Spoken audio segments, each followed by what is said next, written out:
प्राणनाथ तुम्ही.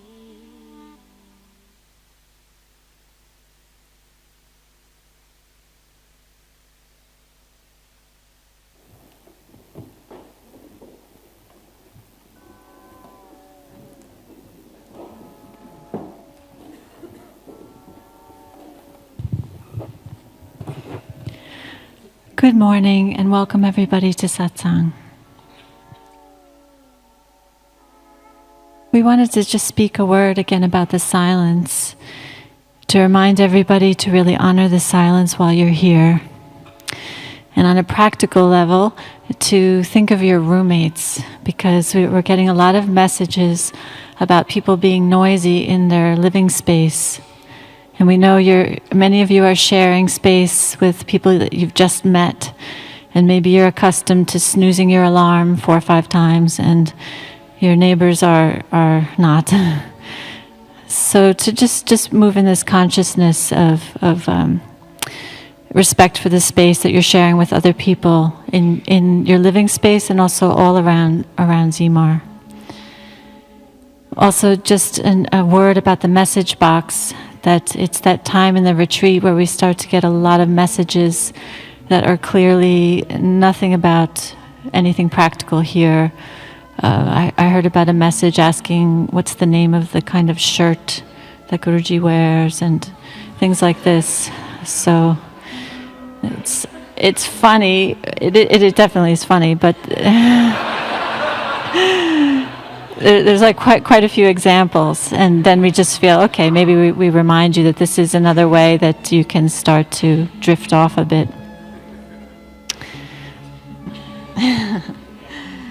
And also today is Sunday, and many of you know that Sunday is the traditional day for Sunday satsangs broadcast online. And so today this satsang will be broadcast. We're actually going to put it online later today around the time when we normally would have Sunday satsang. So we wanted to make everybody aware of that. It will be broadcast for the world. Also today at 3:30 there will be a guided meditation here in the satsang hall. That also will be broadcast live for the world. And for that guided meditation there will be a lottery, and as with the satsangs, it will begin 30 minutes before. So 3 o'clock is the cutoff for you to be here for the lottery for the guided meditation. Sri Mooji will be with us in a moment.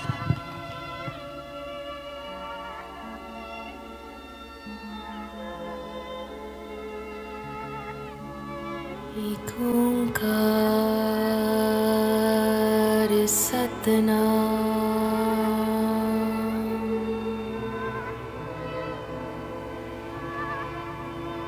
करता पुरख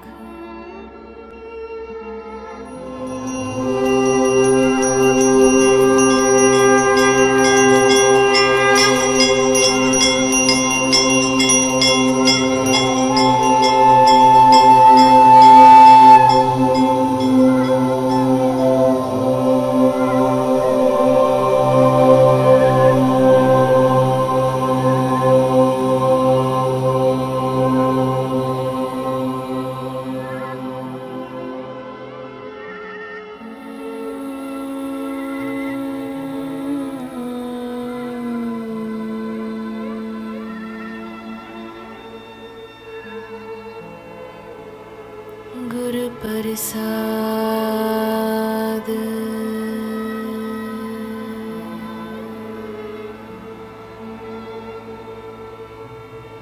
जप आद सच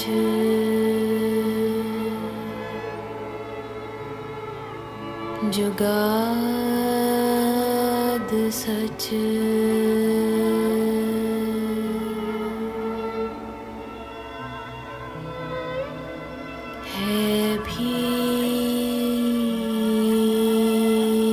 सच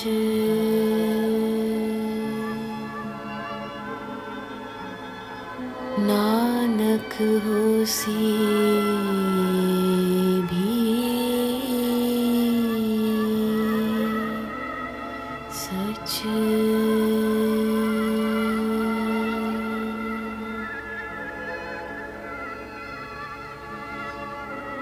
सोचे सोच न होई,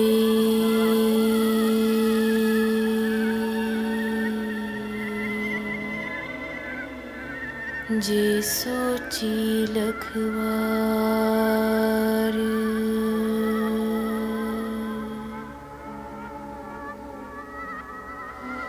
चुपे चुप न होई,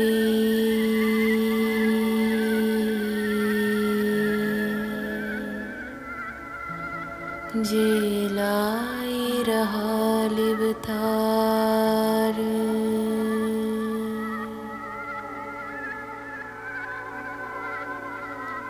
भूखिया भूख न उतरी,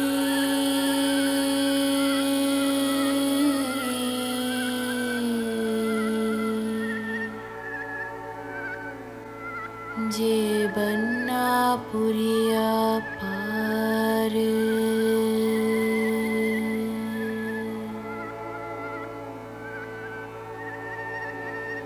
सहसियान पलक होए,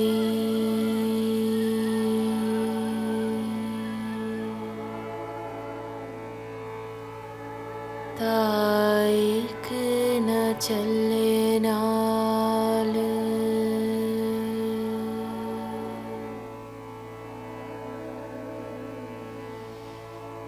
क्यों सचियारा होइए,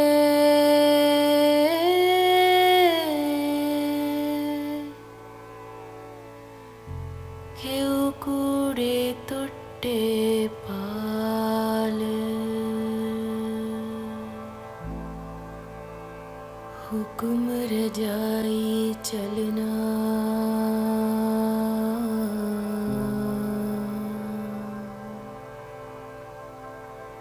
नानक लिखिया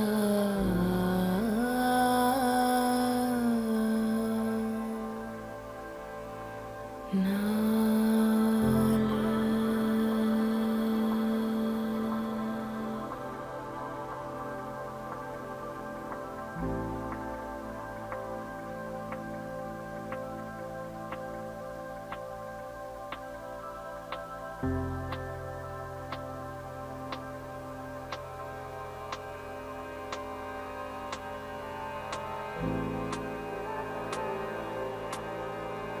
Hare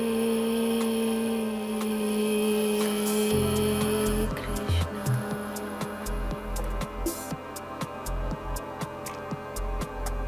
Hare Krishna,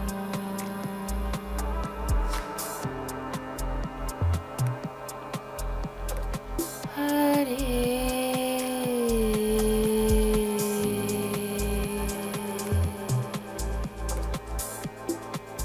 Krishna,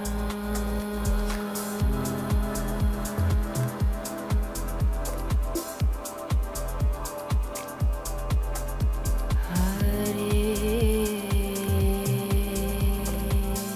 Krishna,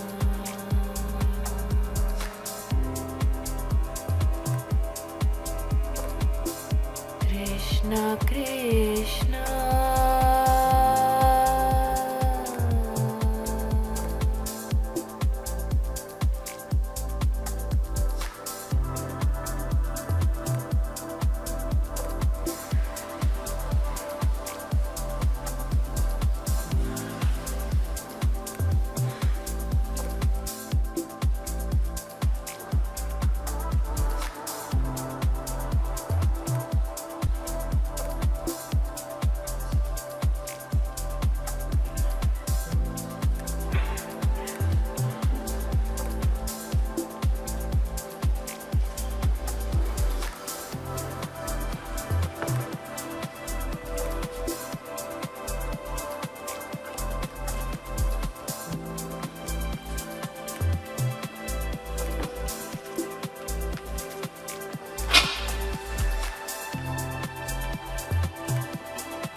Om.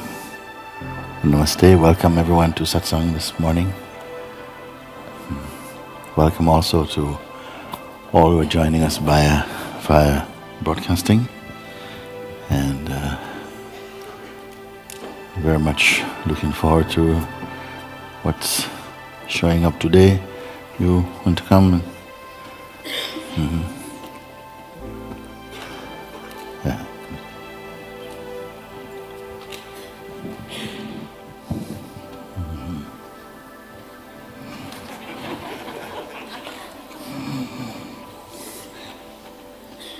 Hello, Mooji. Hello. Ciao. So I try to sum up all that is happening in these days, and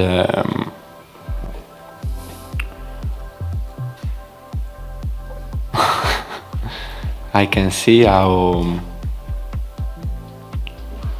what you're speaking about, somehow this pure presence is not seen, is always, we can say, contaminated in English. There is always some trace, Okay. some very persistent and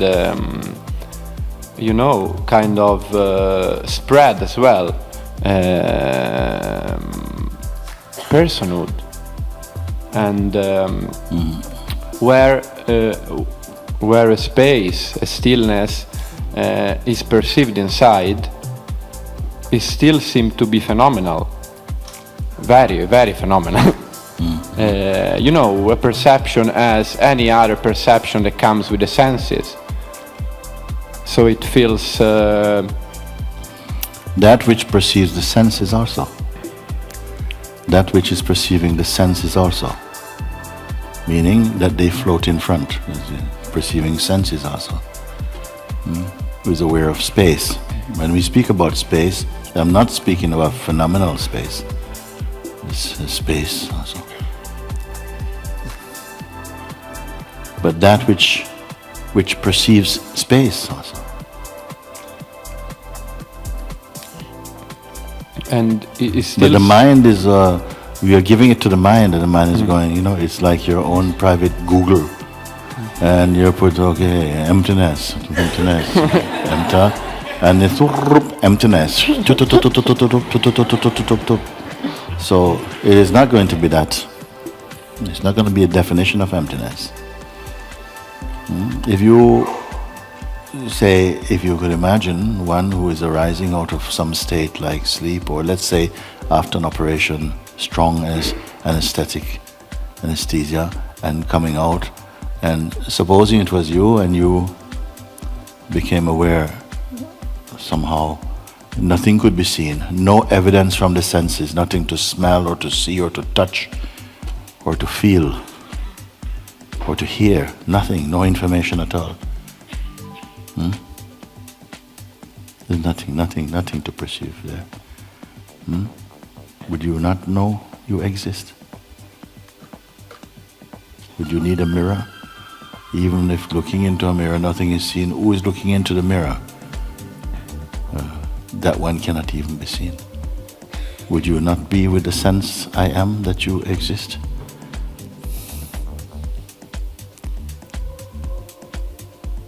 That which perceives both presence and absence.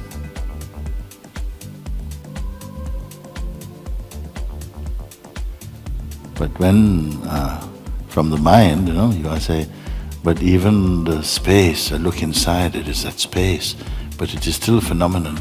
It's still something to be seen. But from where are you looking, and as what are you looking to perceive even space also as phenomenal? The one who is looking, is it also phenomenal? That which sees, is it also phenomenal? Or we can go even more subtle. If that is also seen, then by what is it seen?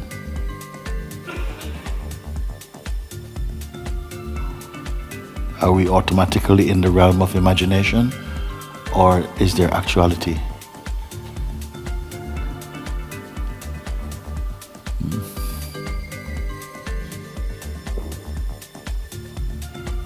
It is almost as though if there is not some object to perceive, then what?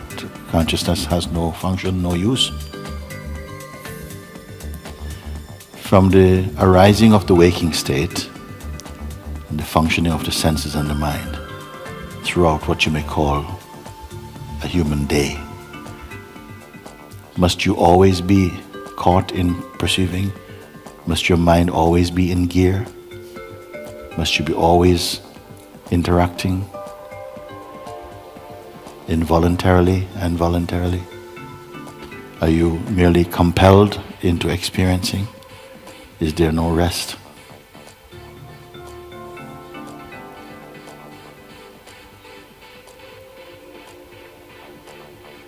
The natural state of the one who is free is, though activities are taking place, they take no credit for it.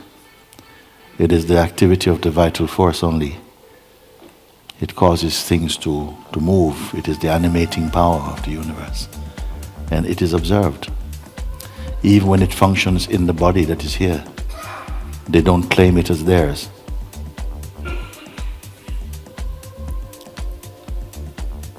They stand with the seeing, and with the seeing of the seeing even.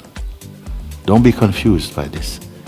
Only if you rely on a rational thinking, you think, oh my God, what is that, or something. But in inner experience it is seen, but of course, like water poured into water, no division can be made.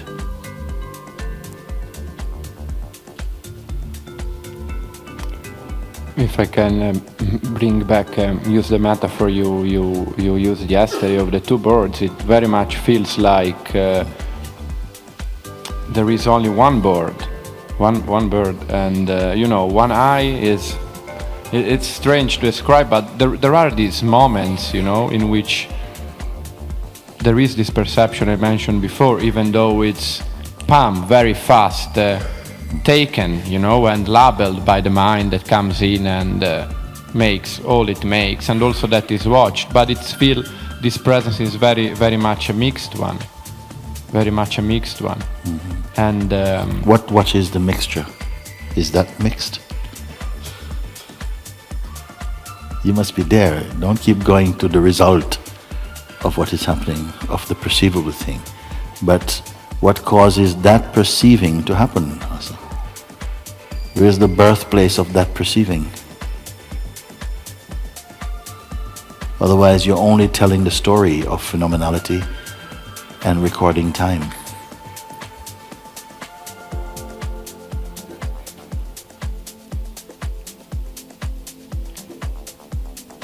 Can you retrieve anything from yesterday? What time is it now? It says 9:38. 9:38 yesterday morning. What was you thinking? Can you bring it back?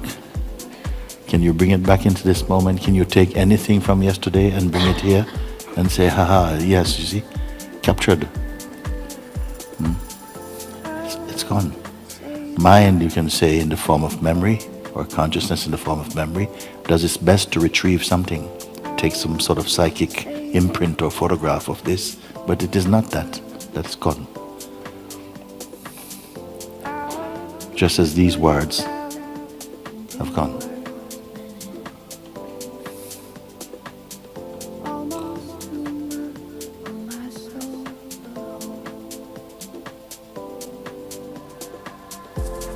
As much as they wipe the mirror of perception, only this clean mirror matters.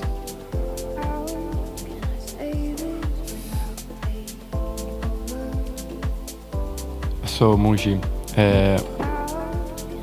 since this mixed present is so strong that stays mixed, even if it's watched, the perception is still a mixed one.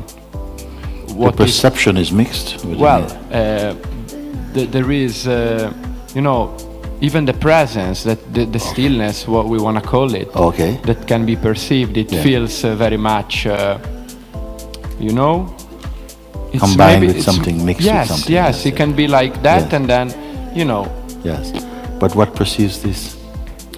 it seems not to be different from it. You see what I mean? It seems to be all one thing, which is both a presence, both. No, because one thing comes and goes and the other doesn't come and go.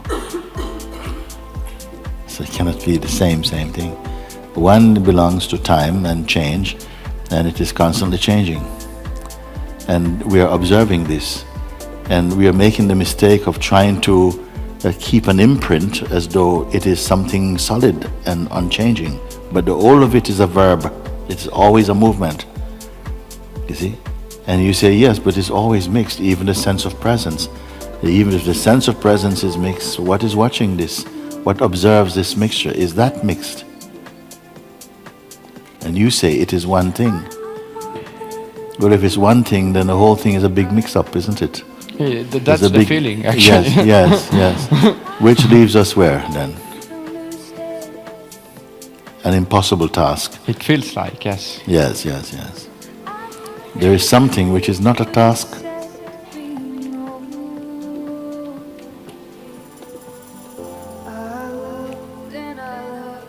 If everything you can perceive, you say it's contaminated, it's mixed.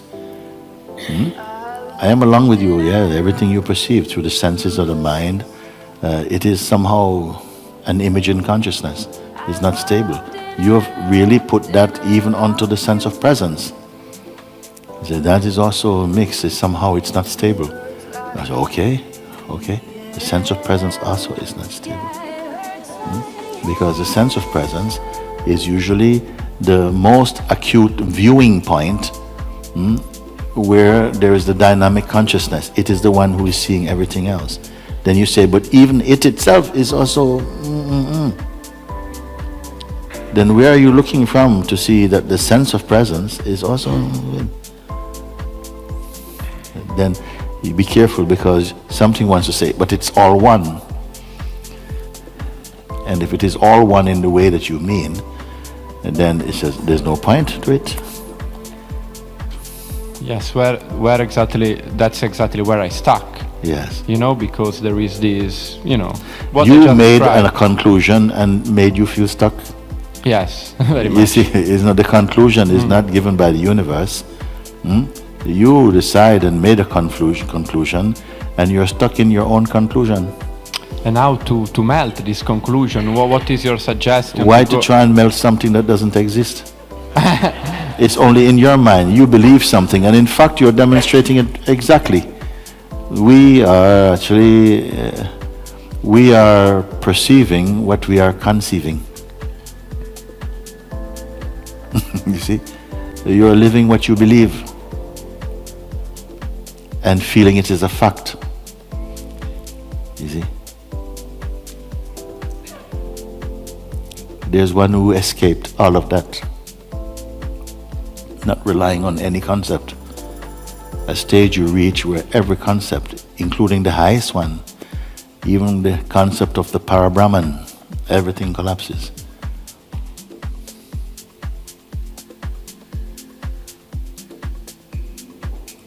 But the source of this perceiving cannot collapse nor rise. You say, you see, it's all, everything is moving. And the one who sees everything is moving is part of the movement as well, swirling around in the movement.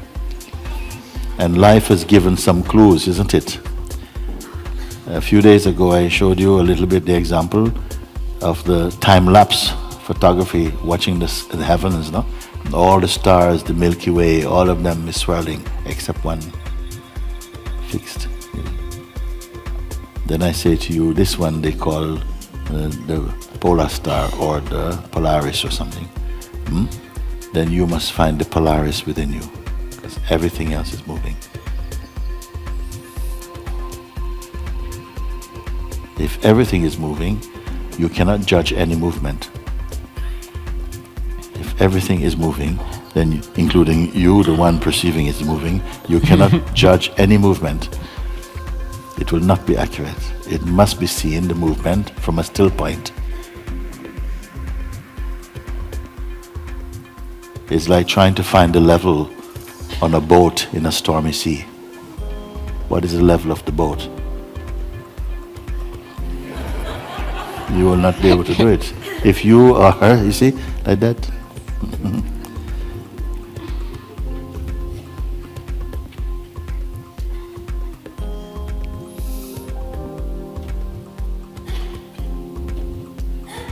It is so absolutely exquisite. The self, you see. That all of that gatherings of great minds pondering over these things. It is nothing at all. Nothing at all.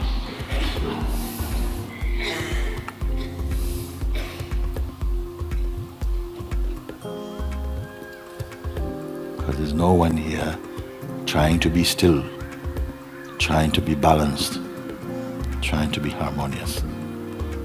That one has been fired long ago. He's a hoax.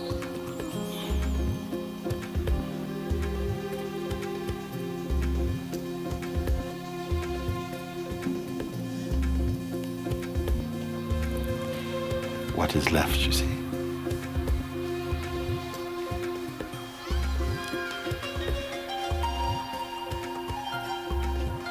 You ask the mind, and it has to put something there.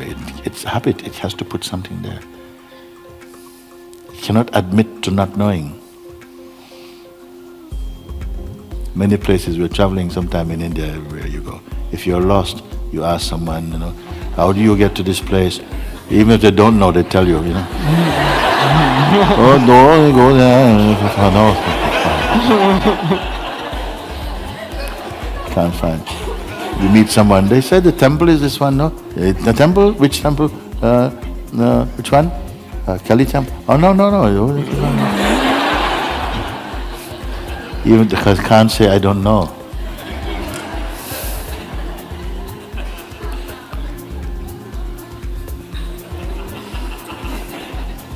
It has a lot of space, infinite space in I don't know. More than I do know. But the mind, you see, can't admit I don't know.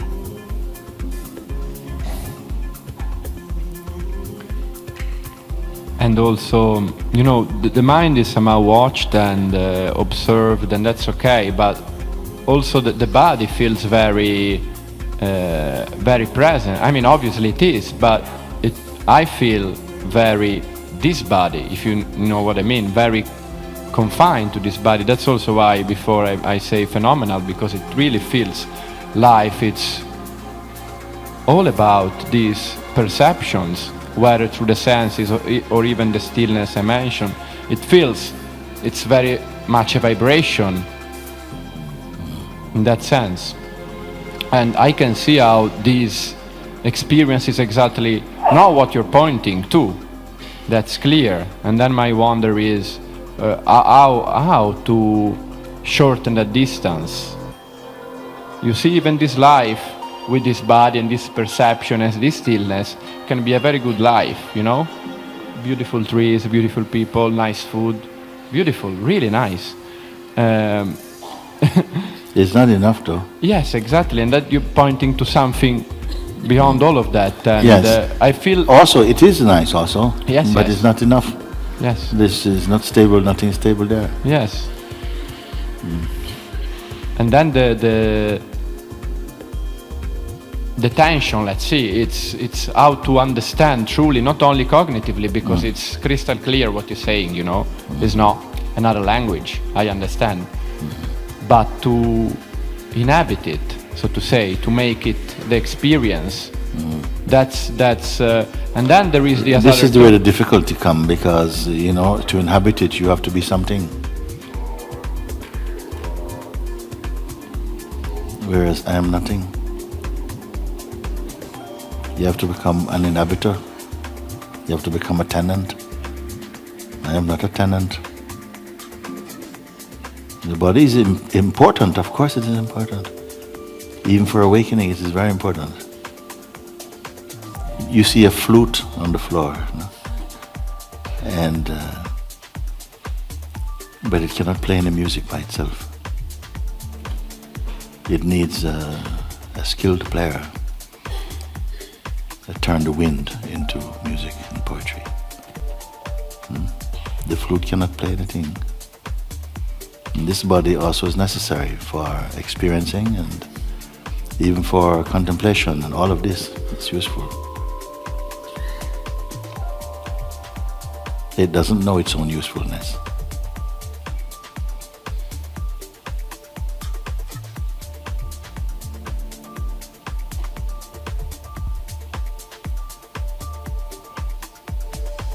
We can come to a point when there's nothing more to figure out.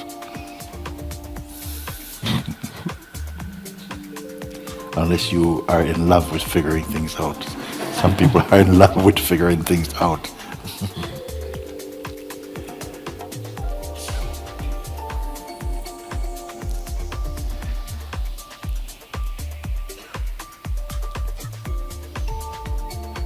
And when all this that I'm describing is happening, what is naturally kind of balancing is trying to follow what you say and be like, whatever, that's how it is, and I take it like that. Sort of surrender to the fact that the experience now is this, and life looks like that now. To me, there is very much a sense of personhood, many attachments, a lot of identity, and I don't want to engage in a fight, let's say, because when that is done, I can see how we're just promoting, it's just a shift maybe from some sort of chaos to another kind of chaos. So I don't see the point. You see what I mean? All your talking is from the mind and from the person. Yes. You say, if you follow what I'm pointing, nobody follows what I'm pointing. We all edit and interpret, and you put something together and make your own stuff out of it. If you follow it, it's very simple, and it leads right back to here. Yes. And there you will not be going, well, how do I move from here? Yes. And but how does life look from if I go? All of that is finished. That's also frustrating, because it seems very easy actually. What you're saying, it feels like, okay, it should be just like, Why you don't try it then? Yes, good point. Because even in Sahaja, amongst many people who are living there, they are not employing the self-inquiry. Even in the days, I'm sure, of Ramana Maharshi's physical presence on this planet, many of his followers, devotees, were not following the inquiry. And yet it is so unsparing, it is so exquisite, it is so powerful.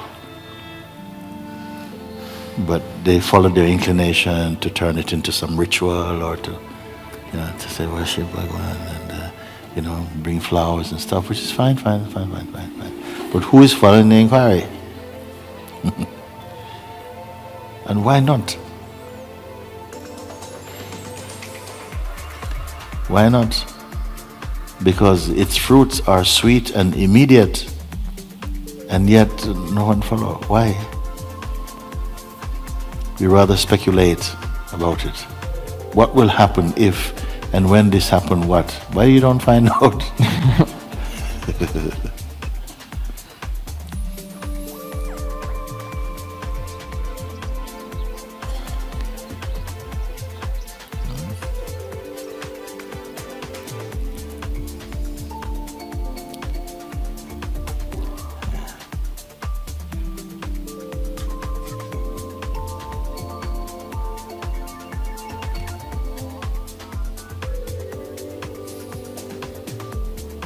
So many human beings, so hundreds and thousands.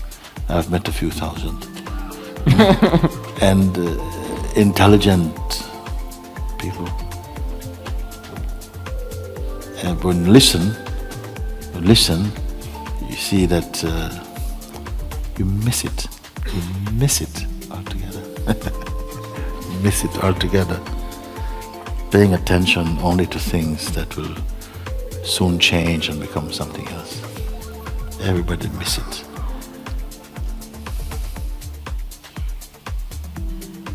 Missing the obvious.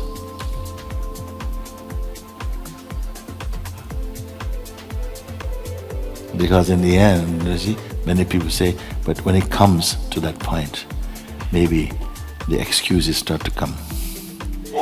Because we value too highly the sense of identity. If I lose my identity, who will I be? At the end, everyone's holding on to the identity. You do all your sadhanas, your pilgrimages, your rituals, your pujas.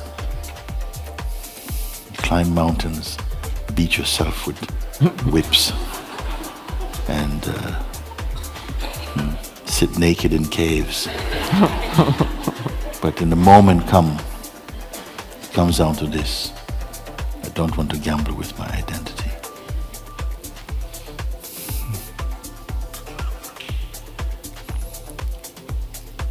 A big fear comes.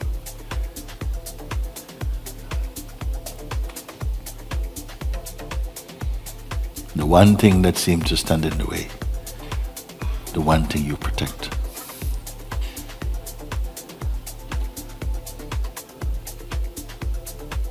The one you run away with is the one you should run away from.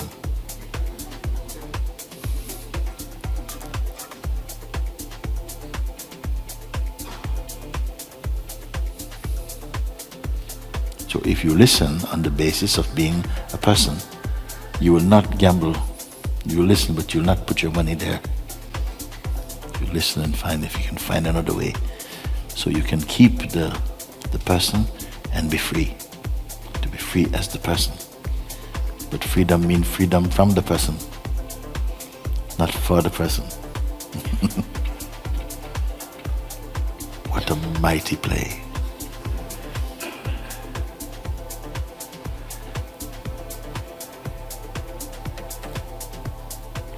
God has put on a costume and a mask called a human being to play a game called How Can I Find Myself?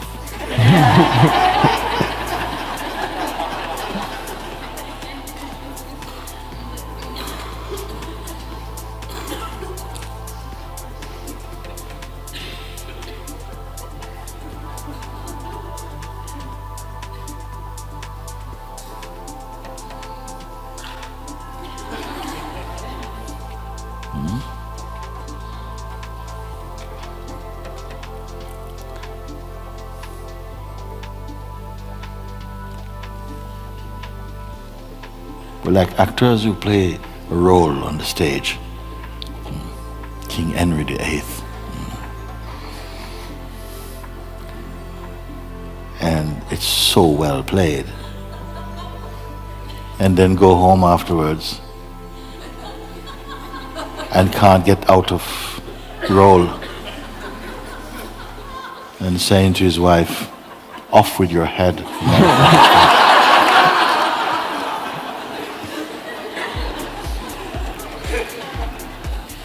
I feel it was all meant to be fun, play, like the way children play.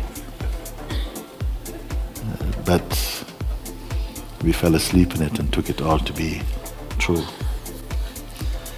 Which is part of the play.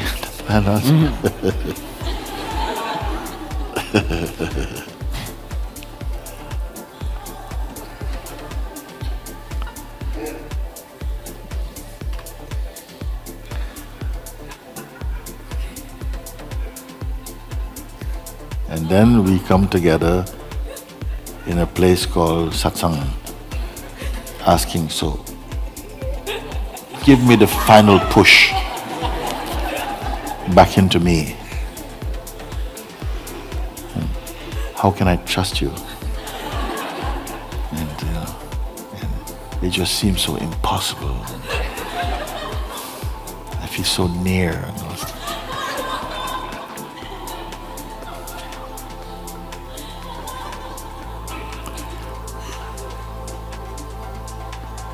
Why must I give up my mask? I like it, but I am So, okay, keep the mask, keep it, you know.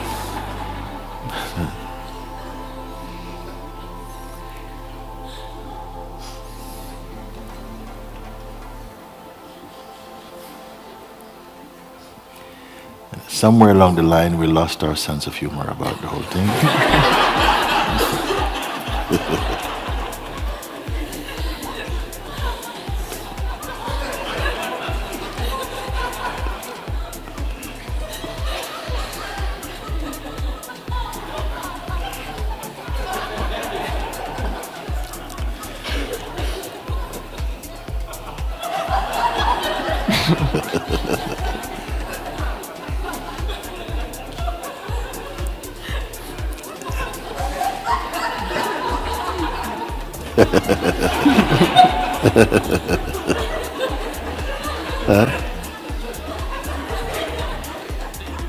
I think it's time to read a letter or something. Thank you.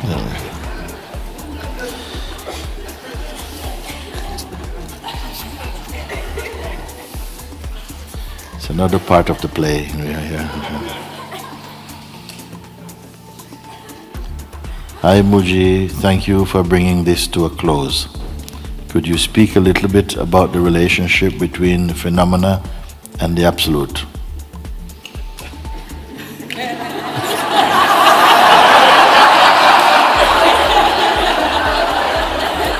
From the perspective of phenomenality, there is big relationship, so complex, so deep. From the perspective of the Absolute, nothing. So, if perfection in its most absolute sense means that even the perception of consciousness isn't there at all, why does consciousness arise in the first place?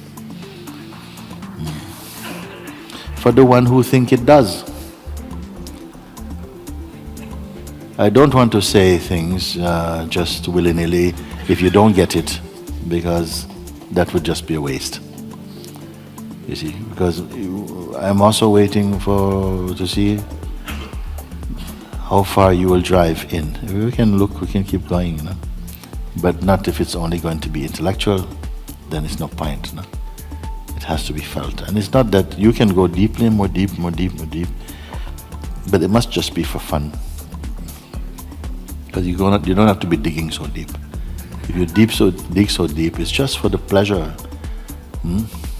Maybe the greatest joy of consciousness is to contemplate itself. So if perfection in its most absolute sense means that even the perception of consciousness isn't there at all, why does consciousness arise in the first place? Love from Finland.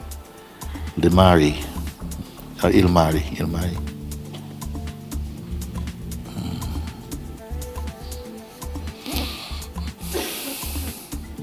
Thank you for bringing this to a close, you see. Could you speak a little bit about the relationship between phenomena and Absolute?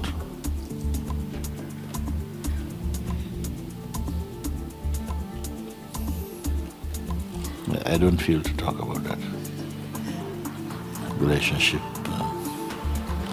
If perfection in its most absolute sense means that even the perception of consciousness isn't there at all, I have no trouble with the perceiving of consciousness and with the functioning of the senses and with the multiplicity and diversity of the expressions of consciousness and with the sense of being a person. I have no trouble with it. Enjoy. It's all the same one. Inside the heart, you know. And you never get them mixed up. You never get these modes of expression mixed up and confused about them. Something automatically knows and moves in the appropriate way without deliberation. It is just functioning like that. You see? So why does consciousness arise in the why not? This beautiful world, some can see it as beautiful, some see it as ugly, some see it as beautiful and ugly. Some doesn't see it. Some see too much of it.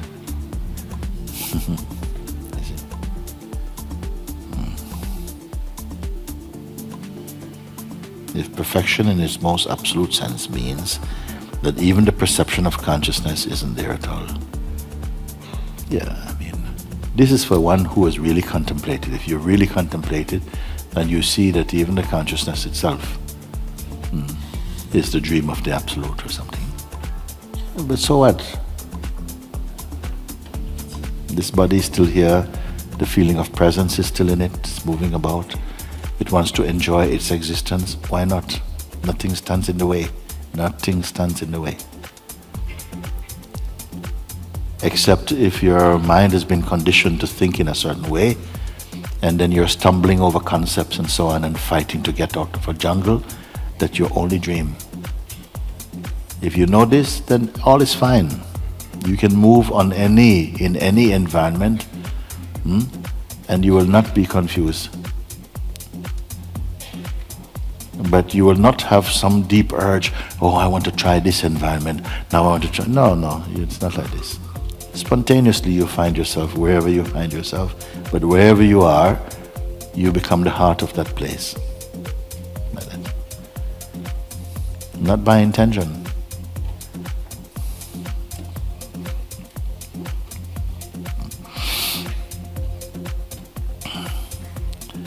Dearest Lord Mooji, on September 18th I was woken in the night, began to pack and walked out of my life.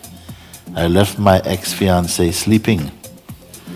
I have tried to leave 4 other times in just this past year. But you told a woman in a satsang when she was having trouble and wanting God to save her, God will not do it for you, but as you. So God will not do it for you, but as you. It reminds me, somebody was saying, one man was saying, I'm not enjoying my life. I think God is playing with me. He's just playing about like a cat with a mouse. I think God is playing with me. I said, no, I don't think God is playing with you. God is playing as you.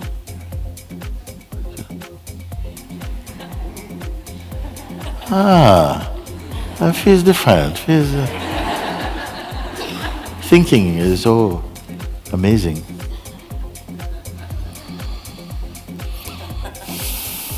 So, 4 times you tried to leave in 1 year. Now you're out the door now with the bag. Ex-fiancé is sleeping. But you told a woman in satsang when she was having trouble and wanting God to save her, God will not do it for you, but as you. That's what happened here. God packed me up. I'm leaving in my car and scheduled to come to Sahaja beginning of October. Members of the Sangha of Being contributed to get me through PayPal to get me there and come fully, openly and totally. I watch Zimar as a Sangha of one, and whenever I find free Wi-Fi, we shall see what happens next. I have never felt more loved and cared for than I do here now. Forever at your feet, my Lord, and that joy.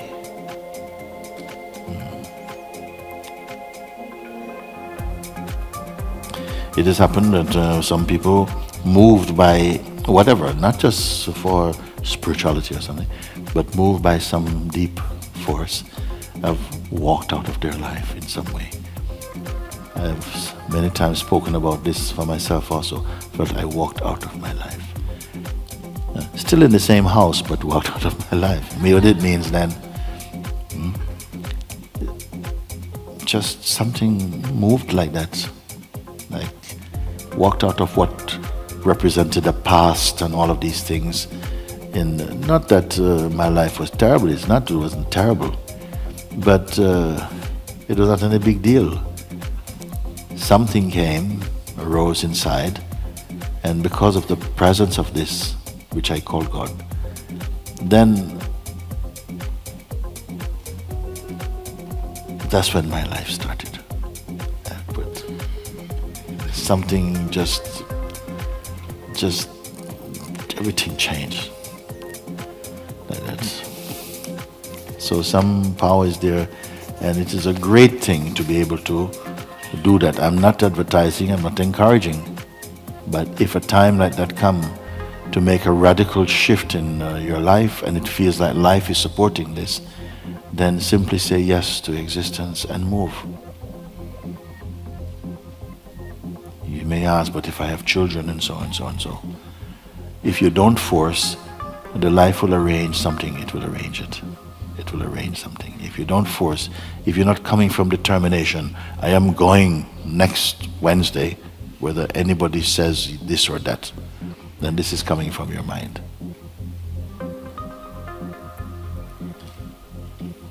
And my words can be easily misunderstood, because I'm not saying to people, oh, give up, leave your job, and because some people are just waiting for that. Did he say leave it?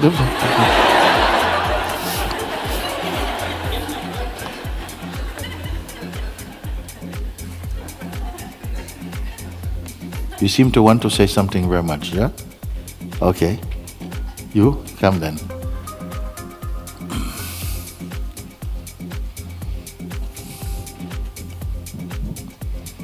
Hello, Mooji. Hello. God, this feels uncomfortable.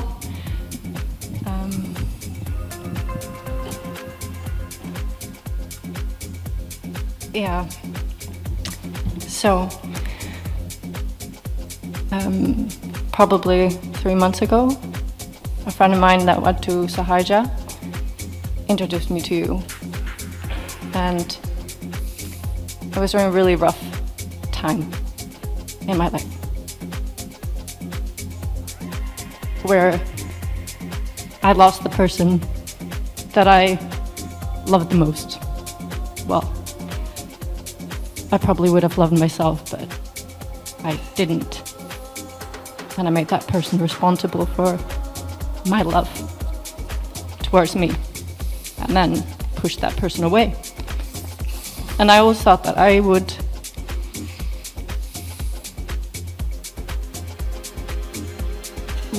not want to be life if I would lose this person. But then something happened in me where I was just crying, but I wasn't suffering, and I really felt alive.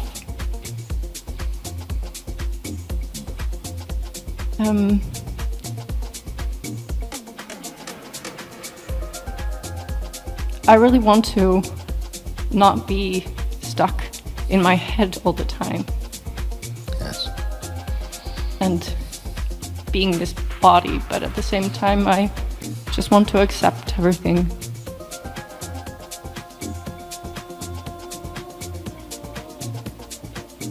But I still have this really big attachment to this person, because it wasn't love that pushed us away. It was me who pushed him away. And why? Because I didn't love myself. I hated myself. And I hated being here, and I was just doing and doing and doing and keeping busy and achieving things, and I was successful. I did a lot of things, but it didn't, once it was done, it just didn't feel good.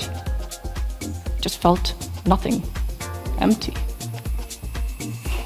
And then I just kept on keeping busy and kept on not wanting to be by myself. I could never be by myself, and when I thought of being at a silent retreat for 7 days, I was like, how am I supposed to be shutting up for such a long time and being by myself? But I'm here.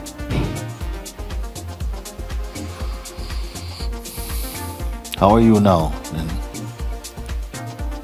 as compared with what the state you spoke about when you felt without real life force and just doing and not loving yourself? How is it? Does it change now?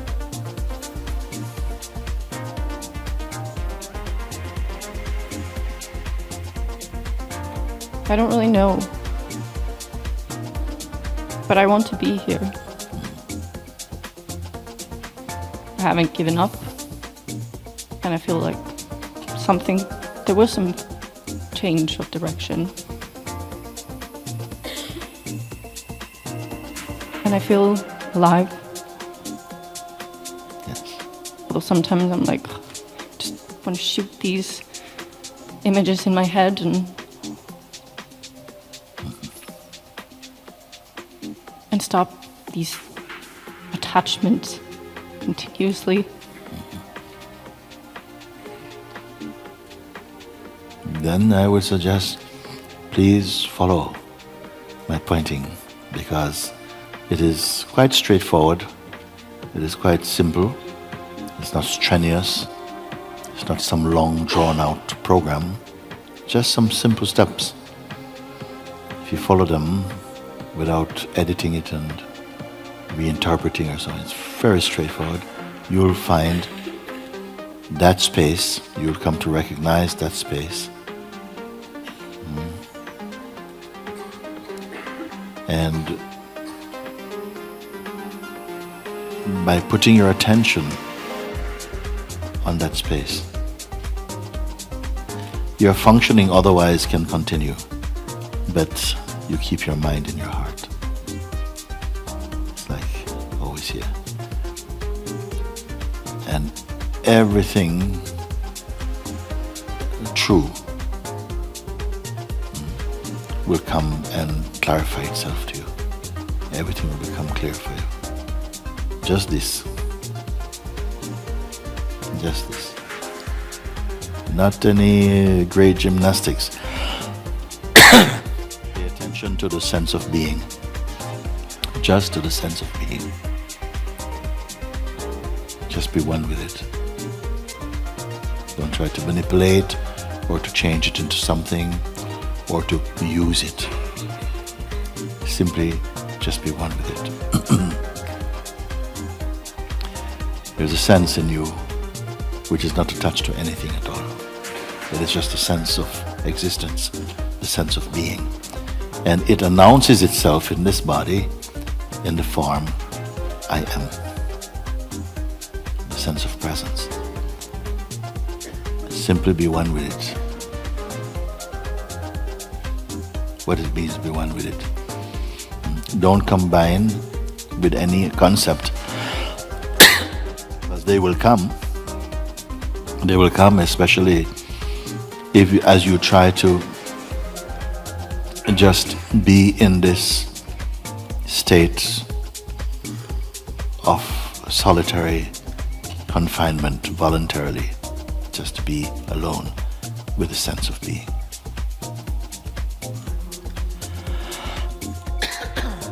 It's not a mantra or something. Just pay attention to that.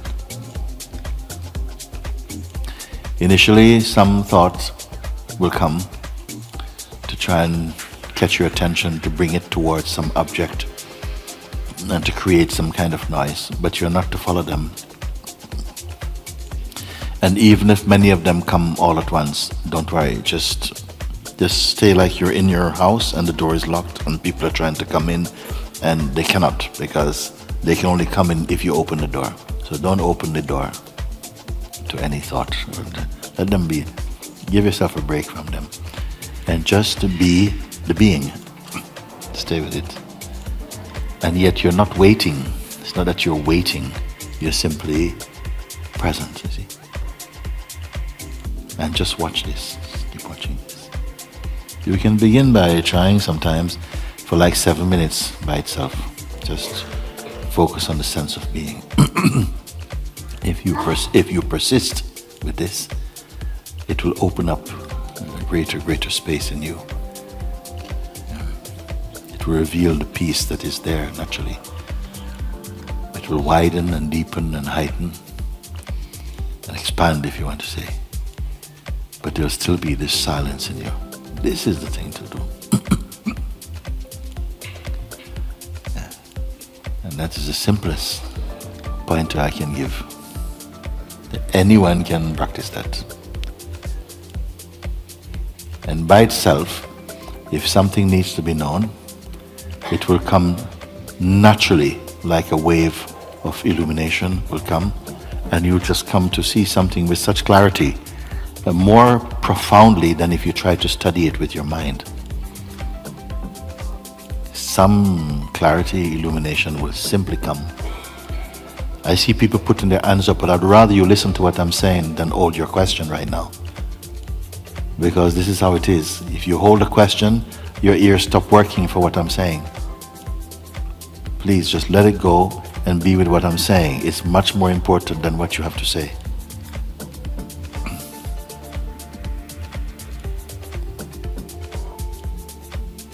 Stay with the sense of being. It is already here. The very fact that you are here and you're aware of yourself, it springs from that I am consciousness, the sense of presence, the sense of being. It is naturally here. Don't imagine you have to go and get something special. It is already here. It is just, when you say I, the implication of I, meaning, is consciousness. So just stay as the consciousness and don't divide, don't split, don't go with any thought, and simply be here. Don't fall asleep.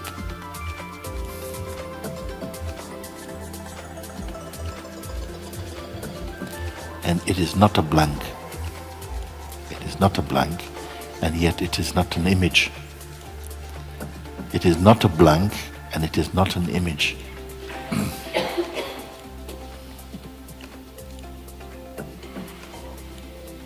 If you want, you can say that it is the most subtle vibration of pleasantness and relaxedness that will be felt.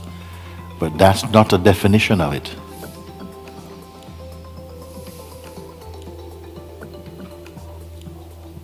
And gradually it flowers into love, in fact. Just like love. Not love for any particular thing. A very wide feeling of love. And contentment. And you'll begin to enjoy and love to be this. So I'm not putting in front of you, a set of concepts to practice. Simply to stay in this already presence, the feeling of being, the sense I am, the sense I. Don't focus on any problem, yes, this is my problem, this is what I like to do. Because in order to address this, what I think, what I'd like to do, this is my problem, you have to stay being a person who has the problem. And when the person fixes one problem, it hasn't fixed all problems. More problems are going to come for this person. So leave that. That is small change. Don't worry about that. Simply stay with a sense of being. And you'll find a sense of completeness, a natural sense of completeness. If you work with the mind, it will keep on shape shifting. Another thing will come like, and then, by the way, there is this. And while we're on the subject, there is this. And you find yourself saying, sorry, I have 3 questions, and there's no end to it. The only rest you get is the one that grace gives you in the form of sleep, to drop your mind. But like this, immediately, even in the waking state, you find and come to your own natural serenity in the midst of the activities of life. You don't have to go off to some mountain or to even an ashram. You'll stay in the ashram of your own being. You don't need to tell anyone this. Stay in the cave of your own heart. And this is the way. Just being one with the sense of being, stay with it. In the beginning, like I say, you may find it's some forces are coming just to push you off like balance, so to speak. But don't give in to them. Just if you feel that you've lost something, don't dwell on that. Simply come back into this. Stay in your center. Just be there. And again, acutely, don't fall asleep, because that's something that's very near. It wants to come. As soon as you're quiet and you don't give any food to your mind, it wants to be doing this. But you observe that and you know that is just a crafty little state. So don't do that. Pay attention to the awareness itself, and you'll find it's somehow like a bright awareness. It's not the sleepiness. And don't try to figure out anything or think. And it's not a blank. It's not like if there's a blank, then the blank is perceived. No big deal. And it's not an image. So don't be thinking something. Don't try and see the I am or something. That's it. And little by little, you find the correct balance by itself. It just comes. It just comes. Like an old Polaroid camera. You take a film, you see nothing, and gradually it comes into an image. But this is the other way, reverse Polaroid. Start with image and it reverses into emptiness. And you are like this somehow. And yet there is full joy, full sense of space. And you know you're in your full health, your inner health. Like this you do it. Don't itemize any checklist of problems. They belong to the person. Just like this, nicely, you're slipping back into the heart of being. Yeah. Then from there, you'll find that whatever you have to do in life, you continue doing. Nothing will trouble you. Nothing will trouble you.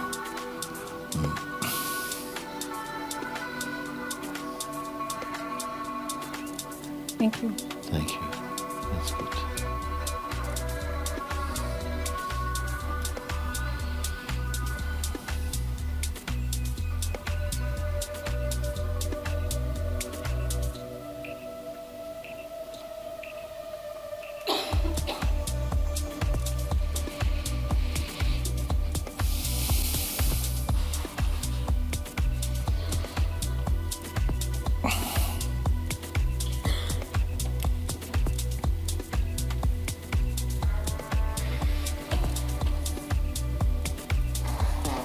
Hello, Mooji. Hello. It's so simple. Yeah, thank you. I feel so happy. Yes. That's all I have to say. Yes. Nearly. Yes. No, really. Yes. I feel that I've been on the path for about more than 20 years. And here now, it just opens in this moment. Yes. And I want to thank you for your openness, for your strength, for your love, for not being a person. Really thank you. Yes. And also, last retreat I told you that my wife was sick and that her life was in stake, and that she encouraged me to come to the retreat. Yes, I remember. And the good news is that she's better. Very good. And even though she has to go through some checkups, she has opened completely, thanks to her illness. Very good. And she asked me to, because you sent her a message. Yes. Sorry, I'm shaking like. So. I have to read it.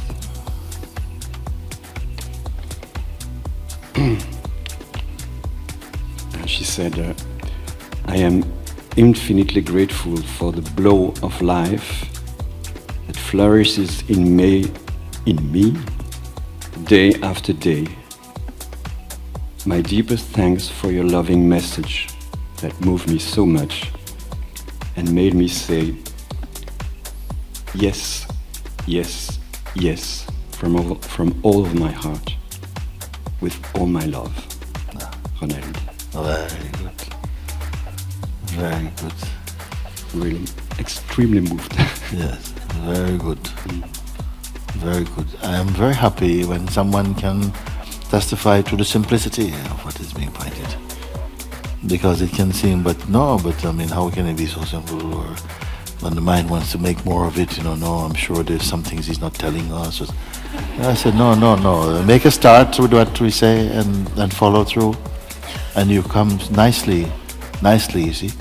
It's like something is just being undressed of all these layers of ideas and conditionings and all of this stuff which you don't need. And come back to a beautiful emptiness. And there you see the life is flowing and it is you. You're flowing and you're still. Right? You're flowing and you're still. Something is flowing, you call life. Yes.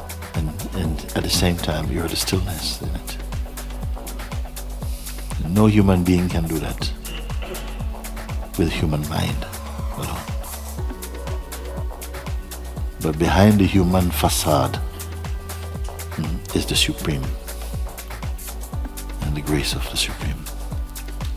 It's right here, you see.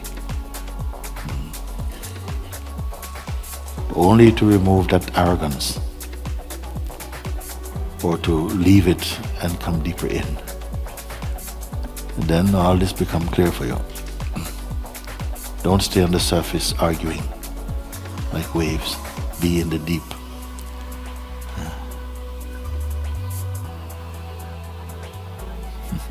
I had an image that I was diving on a rubber mattress on the ocean. And I was trying to deep in the ocean, but I was trying to go through the mattress. And today you pushed me out of the mattress and I'm swimming.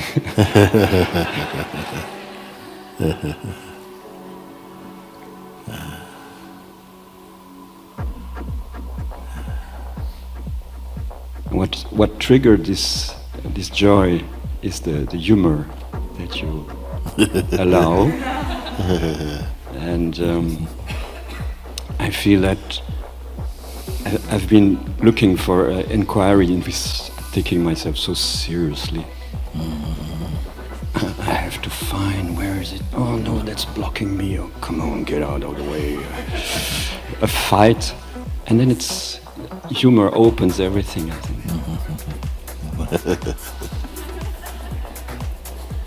So I would like to share a little story about sugar. Sugar? Okay.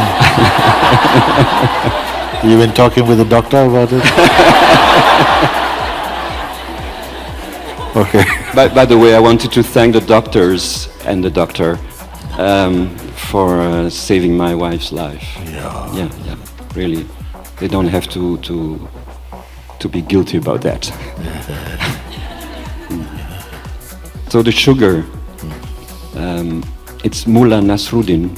He's a well-known personage in different traditions. He doesn't exist, but he's alive.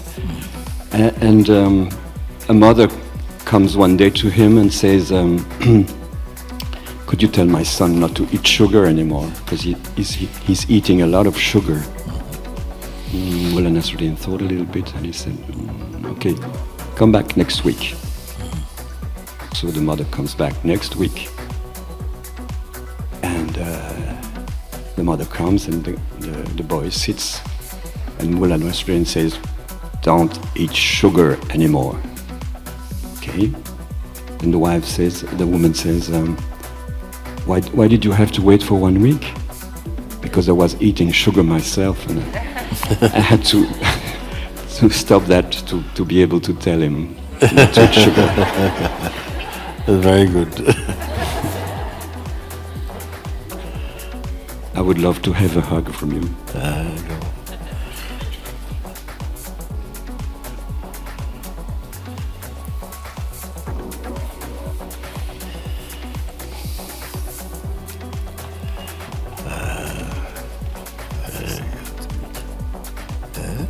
Glad to meet Yeah, yes, good, good, good. Father, my brother.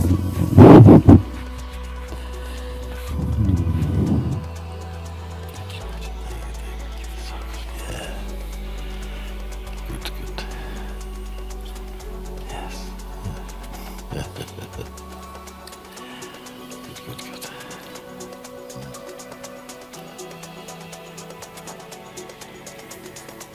Thank you.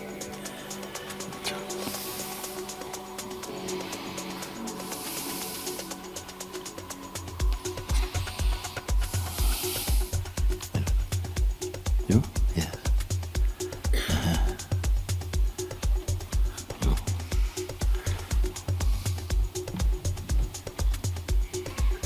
Yes. Thank you, Mooji. Thank you.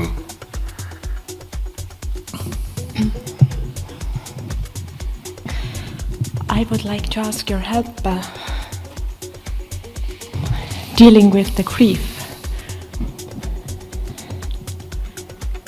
Here in being the silence, this is only or mainly what is with me.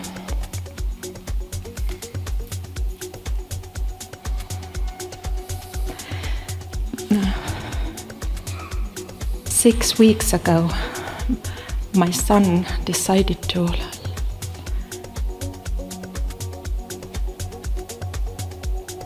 end his life. I still decided to come here, but I think it will be good for me. But the main thing that I'm dealing with is questions, and Is what? I'm dealing with the questions. Okay. And I'm listening your beautiful answers and guidelines,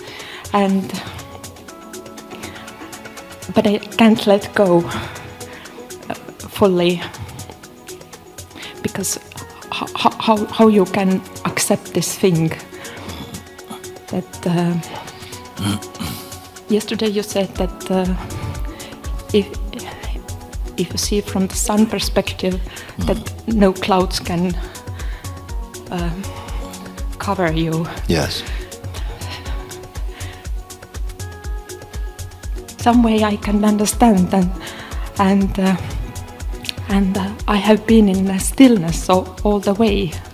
I think the life has prepared me for this. Yes. Somehow I can look this thing like above, but here it's so intense, and I think why do we manifest itself those things happening to us, or life gives us challenging that the last years I have dealt with myself and spiritual growth and yoga, and I thought my well-being like a radiance to children also.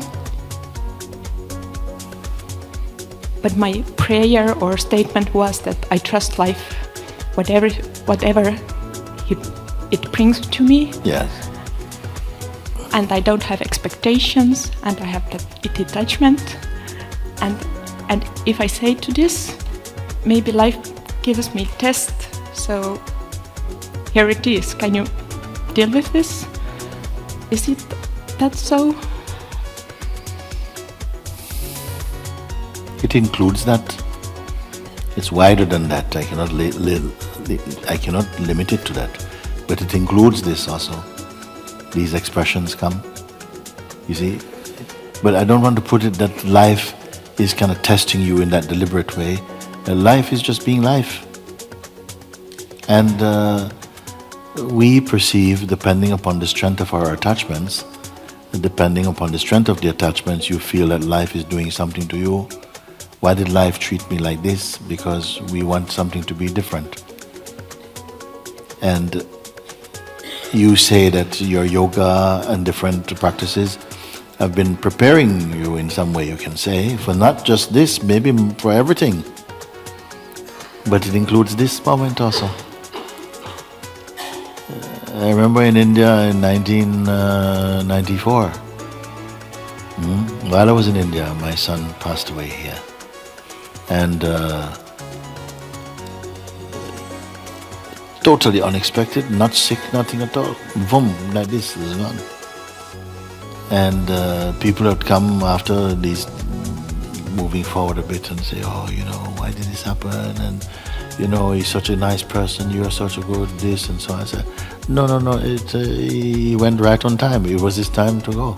That is my feeling. To say that, he died so young and, he didn't get a chance to fulfill. I don't go with those kind of thoughts and sentiments. I don't see the value of them. Every day, billions and billions of life forms are transmuting, and it's just happening like this also. But our attachments to each other and through love and care and the mother's love, father's love, all of this, you see, is where somehow the tax for having a life in somehow seems to be that we will reap the fruits of pain sometimes when the ones you love, they move on, sometimes just leaving home, or in your case, you say your son, had this urge to end his life and like this. You see, don't see it like life did something to you. It gives a very powerful, is a very, very powerful also gift to you, to use your life also for the highest, and leave him to God, leave everything to that. You see, meditate with him in your heart, or pray for him that his being, moves on into higher states of consciousness.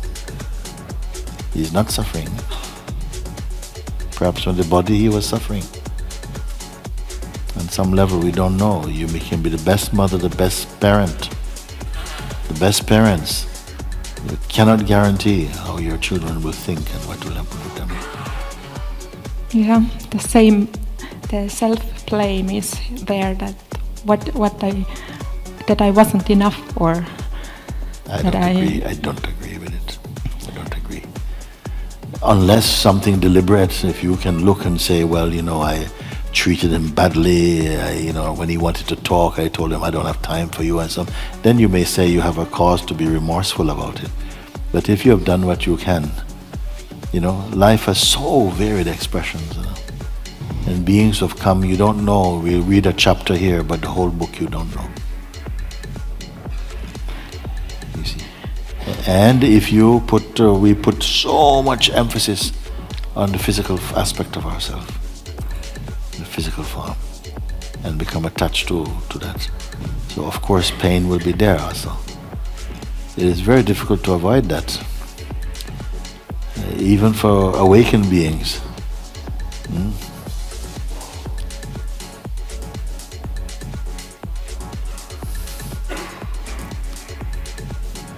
But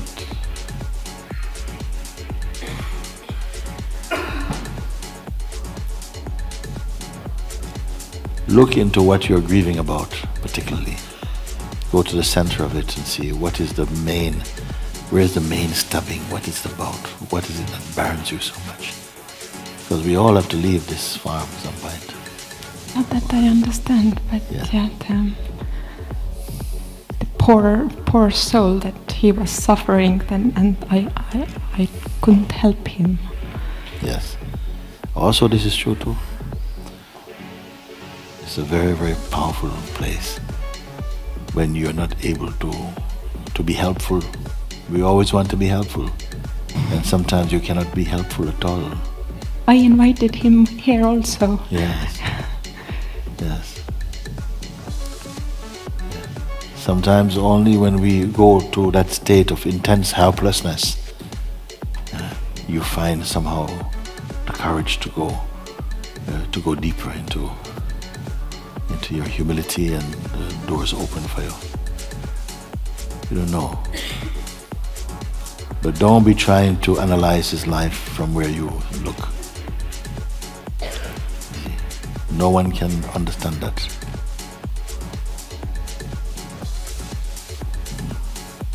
You've done your part. You cannot do more than your part.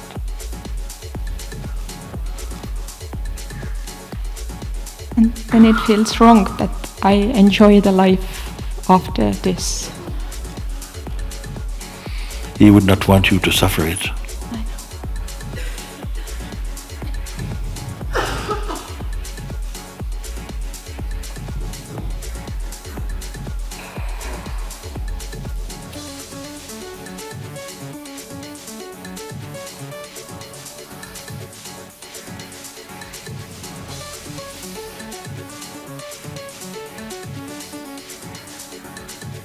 After get this freedom, those things still come along, but we react differently. Yeah. Or it gives guarantee that if I will be free, then only good things are flowing to my life. Yes. Yes. They're lessening their impact, actually, as they come. Because it's not that you're suffering from something truthful, necessarily. It can be just suffering from your own projections about it. As you come into your own truthful, pure nature, you see all of this, somehow it will change in its quality. Sometimes we feel it's an expression of our loyalty and faithfulness to the loved ones to suffer in their name. But I don't think this is good to, to say, oh, I should feel guilty and like you're doing justice to their life. Far better to be happy and to be free, to find freedom. So when you say, bless you, it has a power.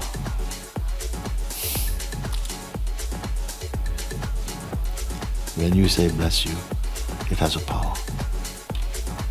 Sometimes somebody comes out and they're talking like this, but they come out of a pub and completely trashed. And he comes to you and he goes, yeah, man, bless you, God bless. You see what power it has.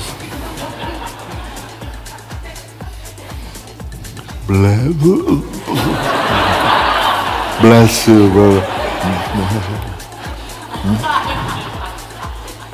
One who has really, whose mind is baptized in the heart. This one saying, bless you, this has something. Bless your son like that.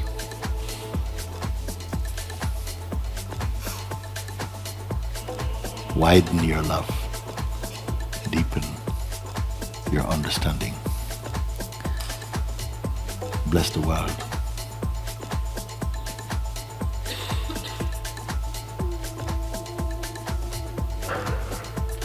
Bless you.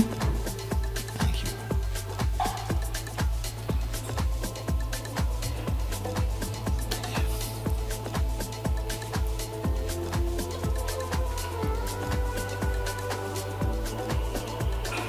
Come here.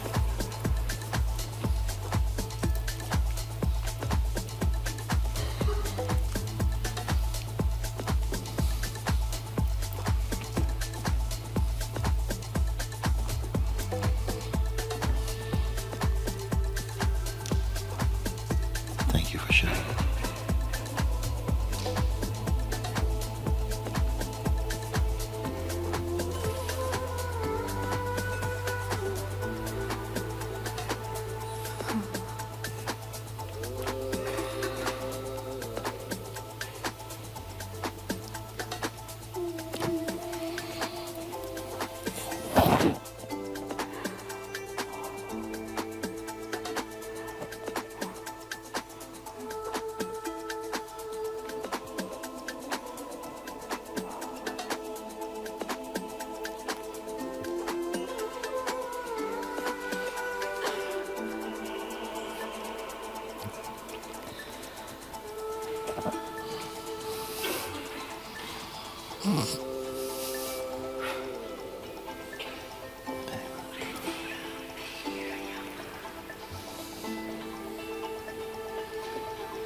Hello, Mooji.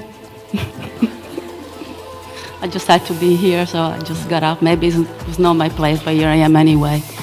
I met you through YouTube 5 months ago. I got you pointing, very simple. And I tried it, and the very next day, my life changed completely. Yeah. There was so much space, so much happiness, and more than happiness was joy. And just a week before I was suicidal, I decided that I want to end my life. There was no point. I believed that it got so bad that there was really no point to hang around. Yes. So all of a sudden, there is this joy inside, and I've been smiling and laughing and be detached in a loving way since then. I kept watching your videos. I had no intention to come. And then one day, a month ago, I got up and I asked my husband, just get a couple of tickets, so I'm going. And of course, synchronicity worked, and here I am. This is my first satsang with you and my last one. And I wanted to say that, not knowing why I was here, Grace actually showed me yesterday why. Fully knowing that the mind always is around and attacking and all that. And all I had to do is to watch it. Yesterday was very, very vicious. So as I was meditating outside, it just came to me. It just came. And I had this vision of memories of my family. My daughter getting in trouble and me not knowing what to do with her. Her attempt to hang herself when she was 13. And the feeling of guilt. And then even the vision of the woman that my husband had an affair with 2 years ago. And as I opened my eyes and I'm startled, there is a man in front of me eating ice cream, and I'm thinking, hey, ice cream will be great now. I'm like, wow, that's what the mind does. It comes and goes. Yes. And without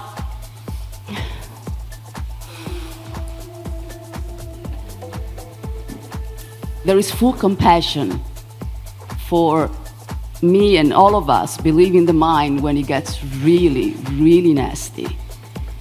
And for the things that happen to us and to our family and loved ones, or that they seem to be so impossible to overcome.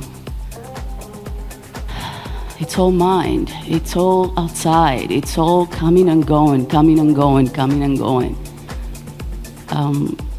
My daughter has major problems with me being here, and there's nothing I can do, and there's nothing I will do.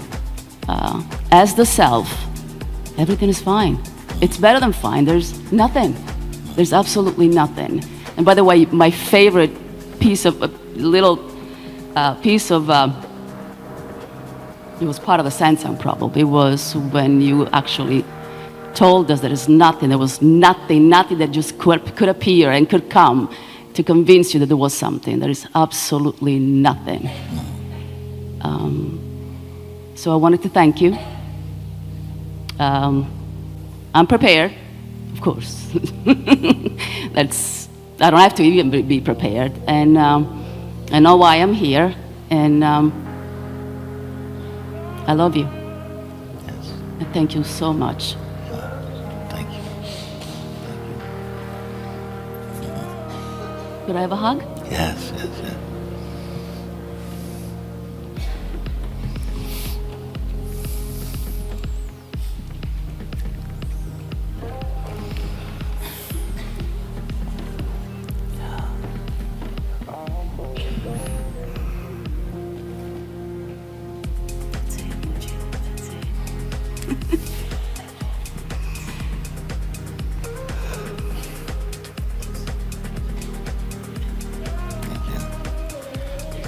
I want to say one thing, because you say, okay, this is my first satsang and will be my last. And I always would encourage you, don't conclude anything. Perhaps it is last, doesn't matter. But don't hold anything in your mind, any intention, because somehow, though it may seem just like a giveaway statement or something, just keep it completely open. Don't put any stickers or anything, and just be like an empty space, like that. No? Thank you, my love. My love.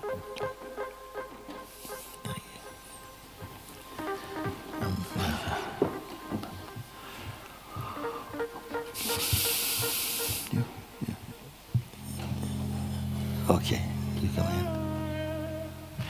Thank you, Mooji. Okay.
Hello, Mooji. Hello.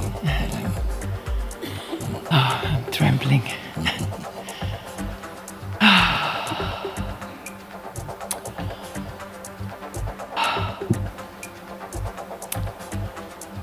There is a lot moving in me. Like a fire burning.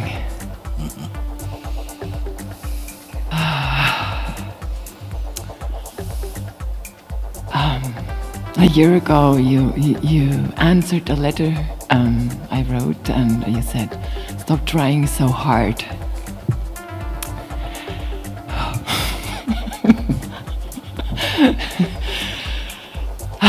And this morning I was standing in the line, and I was listening to my radio station up there. Number 1, number 9. Be good, be nothing.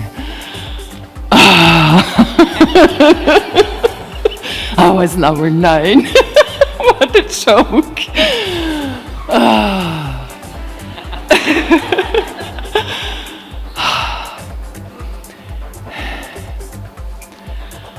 And I tried so hard.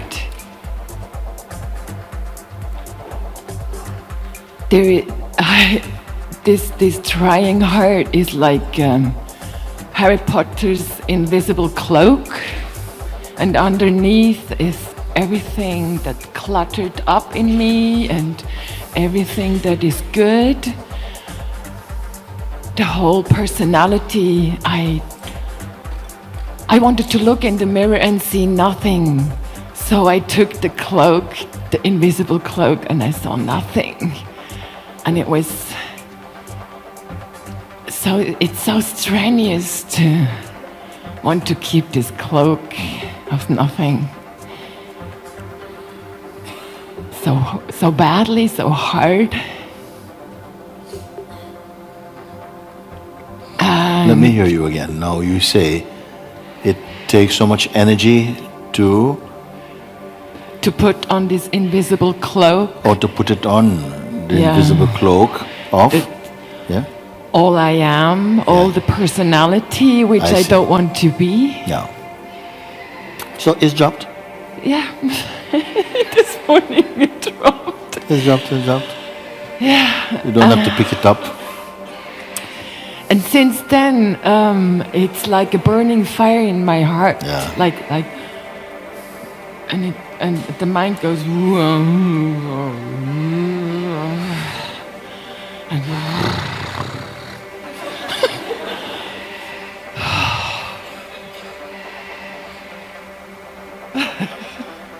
It's okay. It will do that. In the furnace, the burning would make some noise. So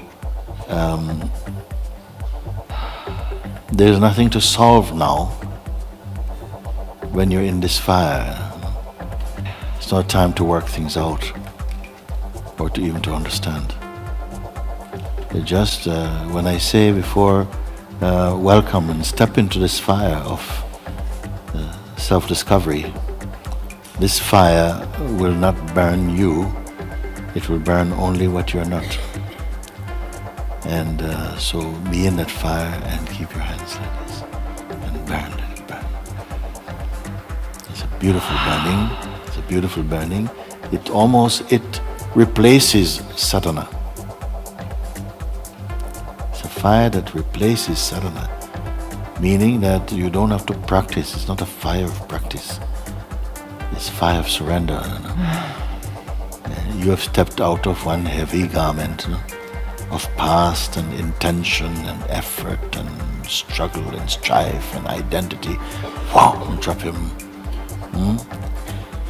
I've seen one thing. The first time I saw, one friend showed me this, wanted to show me spider, tarantula. I first saw, and I looked and I said, "But he's not moving." I said, "He's not moving. He looks so transparent." He said, "No, that is the old skin. That's the old body." I said, "What?" That's the old body. I said, "Yeah, what's whole body?" Then he flicked a piece of wood and the tarantula come out. I'm looking around. And he stepped out of that old body, left it there. And he's gone. You have to drop this body, like tarantula body. The whole body. And be nobody. With a body. You see? So this is why the fire is burning in this body, because then only this body become a temple. Fire burn in this temple. Burn what is not true. That's all. Nothing to work out and so on. And trust also. And you'll see that when I say trust, it means if you identify, again we go into the whole thing of acting prematurely out of fear. The egoic identity is always trying to do something before it lands on the ground. You see? And this is why the fruits are always unripe. And we complain, why is this bitter taste? Life tastes bitter.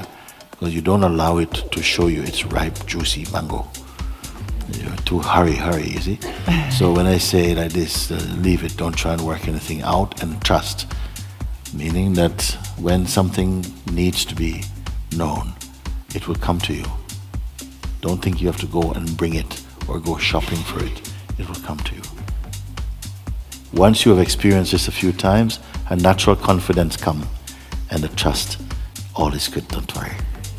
When everybody's running, you can simply keep quiet.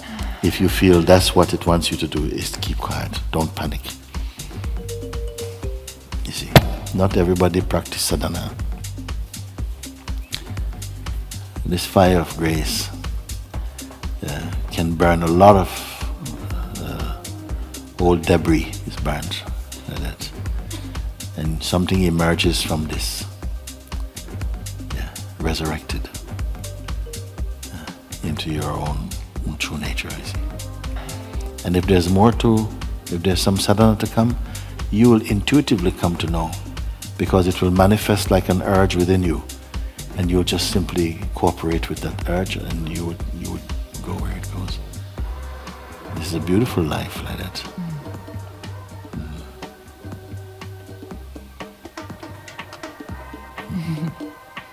The mind, in a way, tries to sell you another version of your life, or a pirate copy. Trying to sell you another version. Try it like this. This will work. And sometimes we become attached to this version. And now it's time to be back in the true self, which is not a version. And maybe some attachment is still for the version. But you will develop an aversion to it. Don't want this. So we have to also learn to read correctly the vital force of life. Because sometimes the mind interprets something which is fundamentally good and interprets it as something negative. And then we believe this negative model or mode and believe it into existence, and then we are suffering something which is only a point of view. This will happen less and less as you discover and enjoy your own being more and more. And then you will not be so vulnerable or susceptible to the influence of the egoic mind or the hypnosis of conditioning and its effects, you see. They will dry up.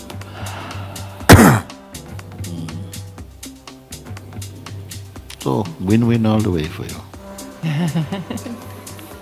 May I come up? Yes.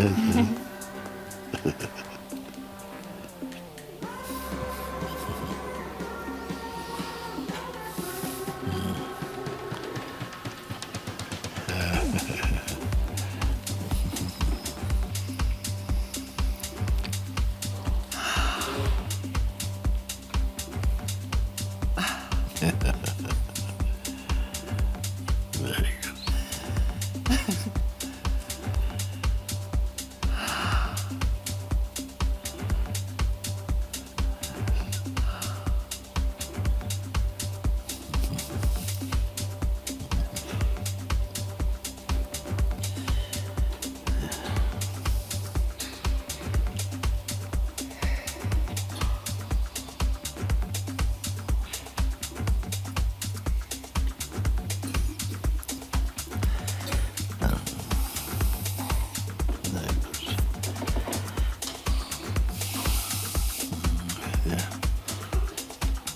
Someone really has a good question for me, and good something. Is it you? Yeah. Who is coming?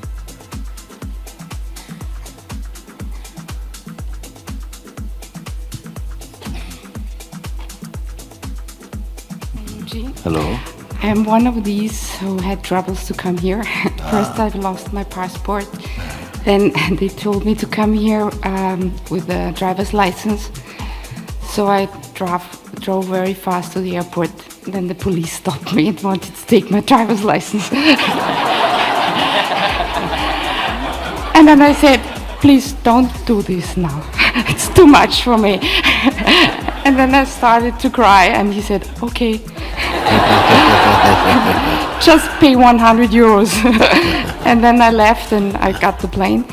So I'm here now, and I would love to feel this, how it feels when it burns, what you said before. And I want to feel this more, being into my, how you say, being.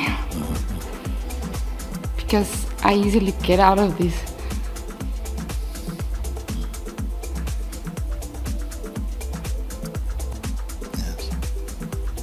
like when I lose my passport or something like this. Yeah, what happened when you lose the passport? What happened? I don't know. I was looking for it for 3 hours in my house. It's gone. I don't know. I remember one girl, she came to the house and she said like this. I'm today- sure it's somewhere, but I couldn't find it. Yes. She said, today is an amazing day because I lost my home, because I lost my relationship, because I was living with my boyfriend and it was his house. It's finished, so the house is gone, boyfriend gone, house is gone. Lost my phone also. So I was looking at her and she says, I feel great. Like all the things I value so much, so much value. And then suddenly like this, it's gone. And I expected to feel terrible, and for some reason, I don't know, maybe I'm a freak, but I feel really good. I feel like empty, like open to some fresh possibilities, and I don't know anything. Nothing is in front. Nothing is in front. You see?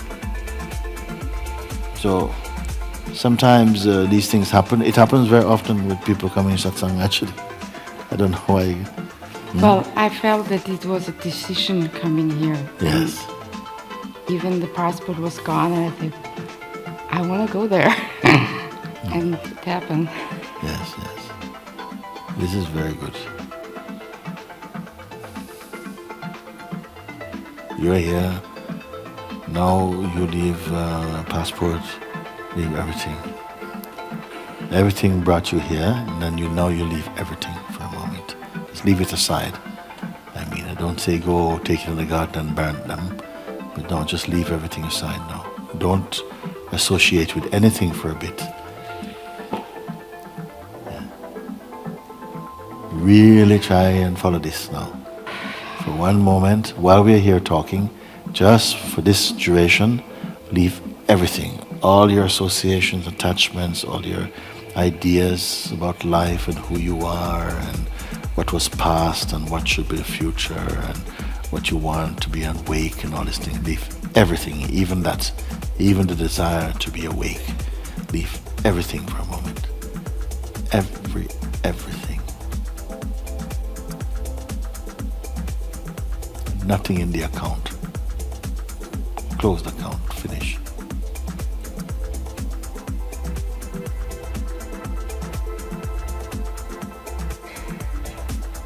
No with, me and, no with. Just you.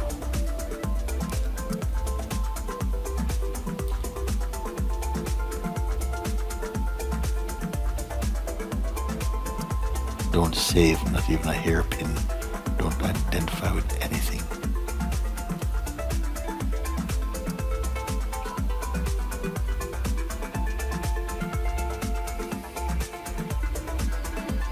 Everything you learned, everything, every thought.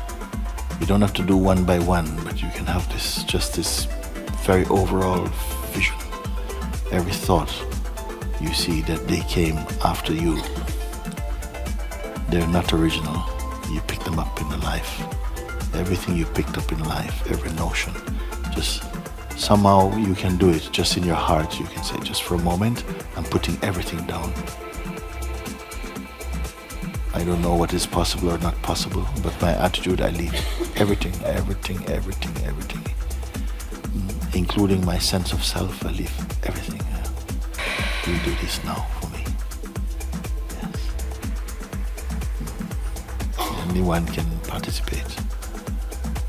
There's room for everybody in this. Leave everything aside.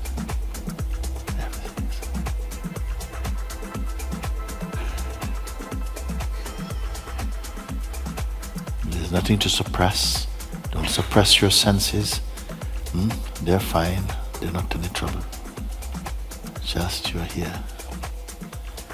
And like that.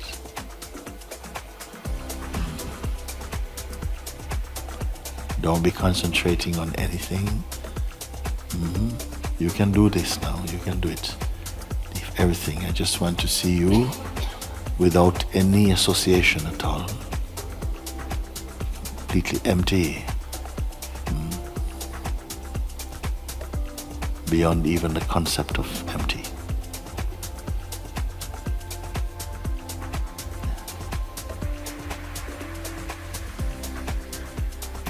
This ability is in you always,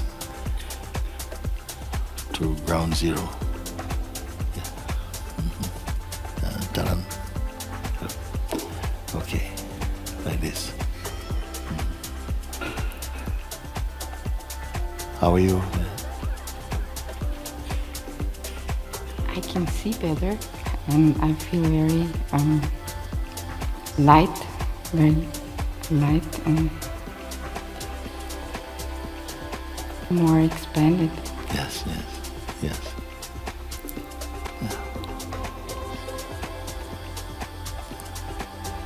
And more connected Yes, to the earth, yes. and also with fear. Yes. Yes. Carrying on empty, empty, keep going empty, empty. Empty, empty.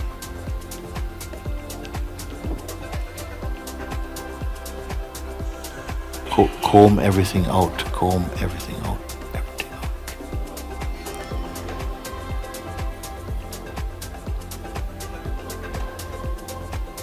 Not holding anything, you're not a container. You're not a container. You're not containing anything at all. Beautifully you're doing. Let everything go.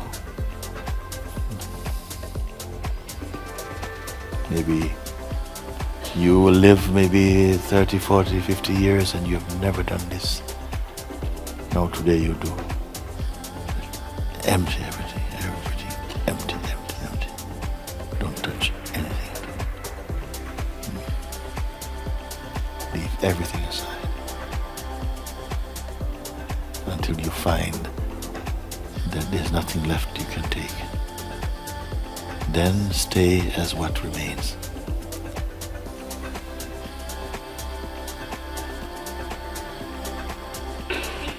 Don't think about it, do it.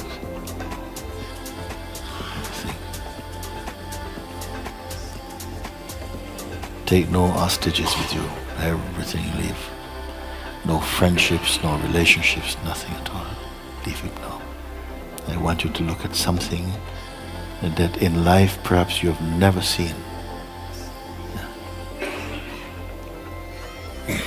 Not see only with your fleshly eyes, but see with the eye of perception somehow. Be left completely. Something is going to be here. I want you to meet him.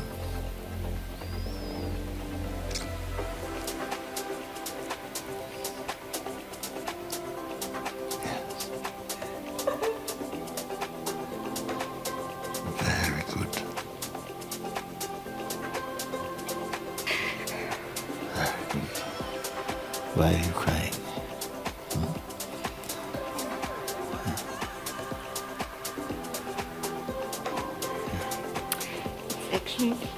It's actually not sadness. I'm very touched now. Yes. Keep going empty, empty, empty, empty.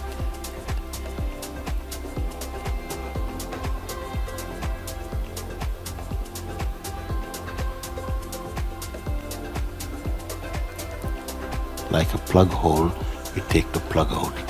Nothing can be contained in you. Whatever goes right through. Nothing. So you're just like space, present in space. Not a container. Feel now, feel your being. Yes.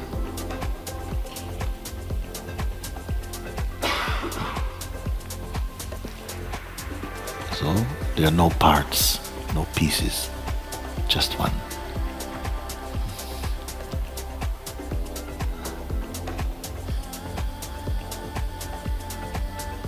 Now drop even concept of one. Yes.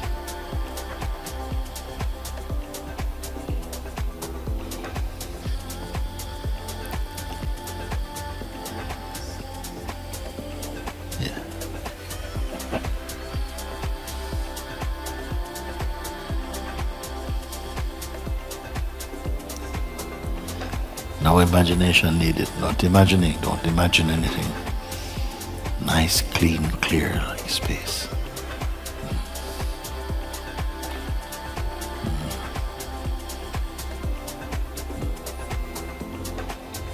So you're not making anything up. If you make something up, you're going to have to keep it up. You're not making anything up. You're only discovering what is here. Does not require any effort in itself. Now you are discovering somehow. What is behind the curtain? What is behind the curtain of this world?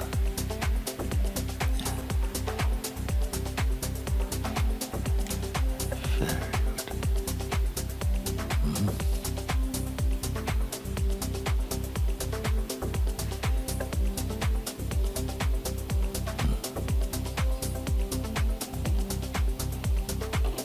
You can say something now?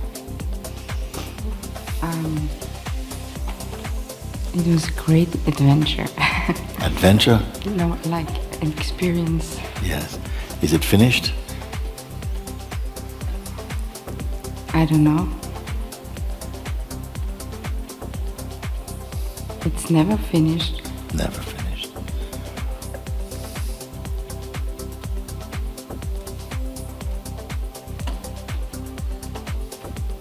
I just want to finish the old stuff.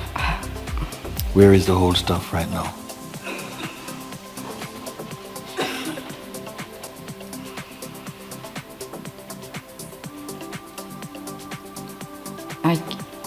I cannot feel it at the moment. There's nothing. Just like this. Just like this.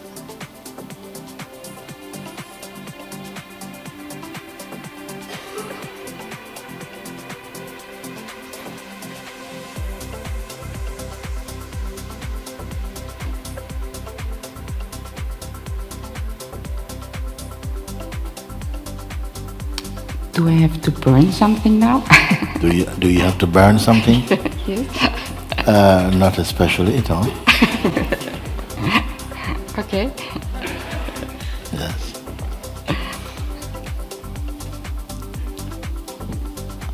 Forget about burning.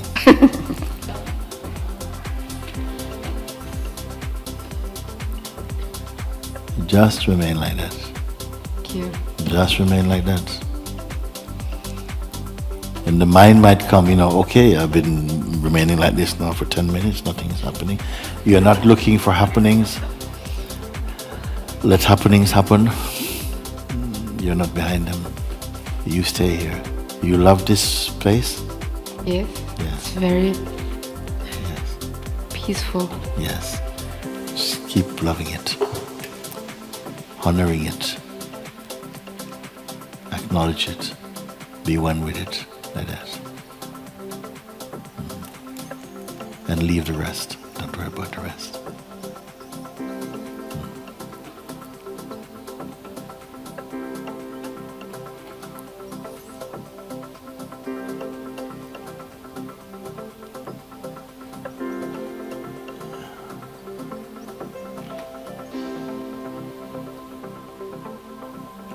Yes. Very good.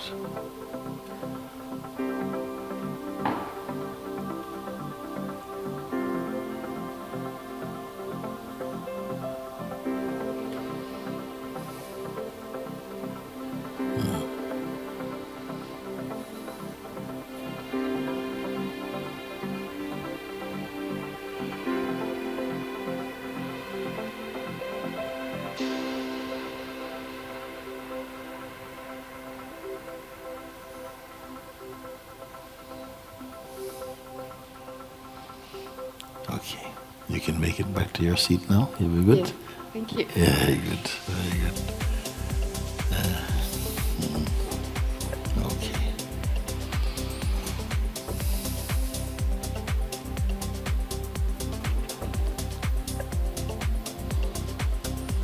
Someone who has not come up yet, is it? You come.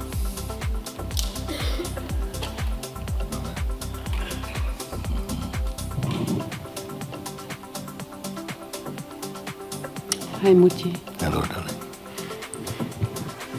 I would like to figure out something with you. Okay. I'm able to follow you, what you did just now, and it's beautiful. But I know me, what I'm doing afterwards. And you said the mind can intimate the self, and I think my mind is doing this. Yes. And it becomes clever and more clever and more clever, because each experience I really have, it's building in his system. But if you catch the cleverness of the mind, then you're not caught by him. If you can see his cleverness, you have exposed him. No? You cannot Yes. be caught in that.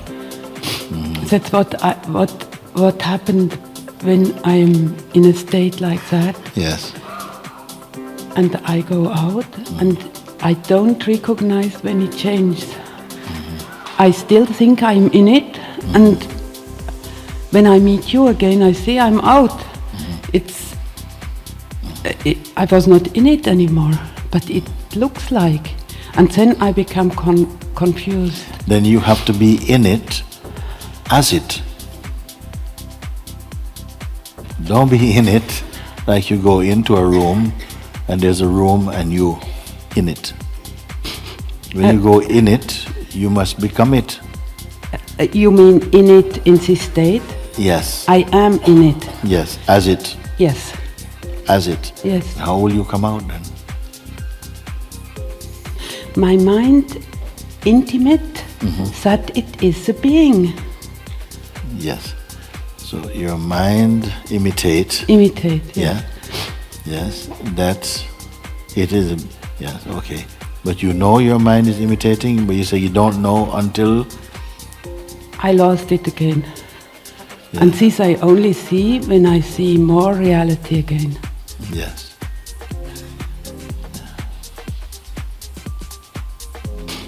Include the mind. Let the mind play, trying to imitate you being in you.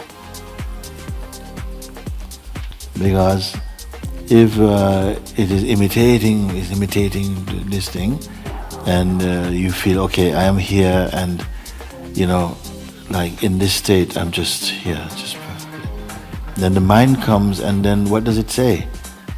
How does it creates a switch? No. No? What happened? It really imitates it very well. Right. Do you know the difference between the mind and yourself? No, that's why I'm caught. Yeah. Well, you can be without the mind, but the mind cannot be without you. This kind of psychological mind I'm seeing, you see? You are watching, like I'm looking at my hand is not looking at me. You are the place of sentience. It begins with you, the consciousness. You are aware of the mind. It's not the mind is saying, look, I'm aware of you. So some involvement with the mind, the feeling and thought like that, triggers this behavior from the mind, and then the show goes on because you are the audience to it. Like this, in a way, no? Yeah, now comes up another question I have to you. Yeah. When I was 32, I came in a state for months where it just it was just life. But then I didn't know what to do with it. And I thought, and I'm not sure, and this I would like to ask you, if it was a wrong decision. My decision was to let it go and to come first in my heart, because when I'm in my heart, I know what to do. Yes. But now I came more in my mind, it looks like. Do you understand what I am listening. You say that some while ago it was like this, totally spontaneous. You know that you are life itself. I gave up everything. My flat, my work, my friends, and I just left. And this brought me in a. Did you leave of your own volition? Did you decide, I think I must leave? Or is it that something inside compelled you to leave? Yeah. But I did it, and this was perhaps wrong. Perhaps I should have waited until I would have been guided. I see the trouble now, you see. The trouble is the I. The trouble is the I.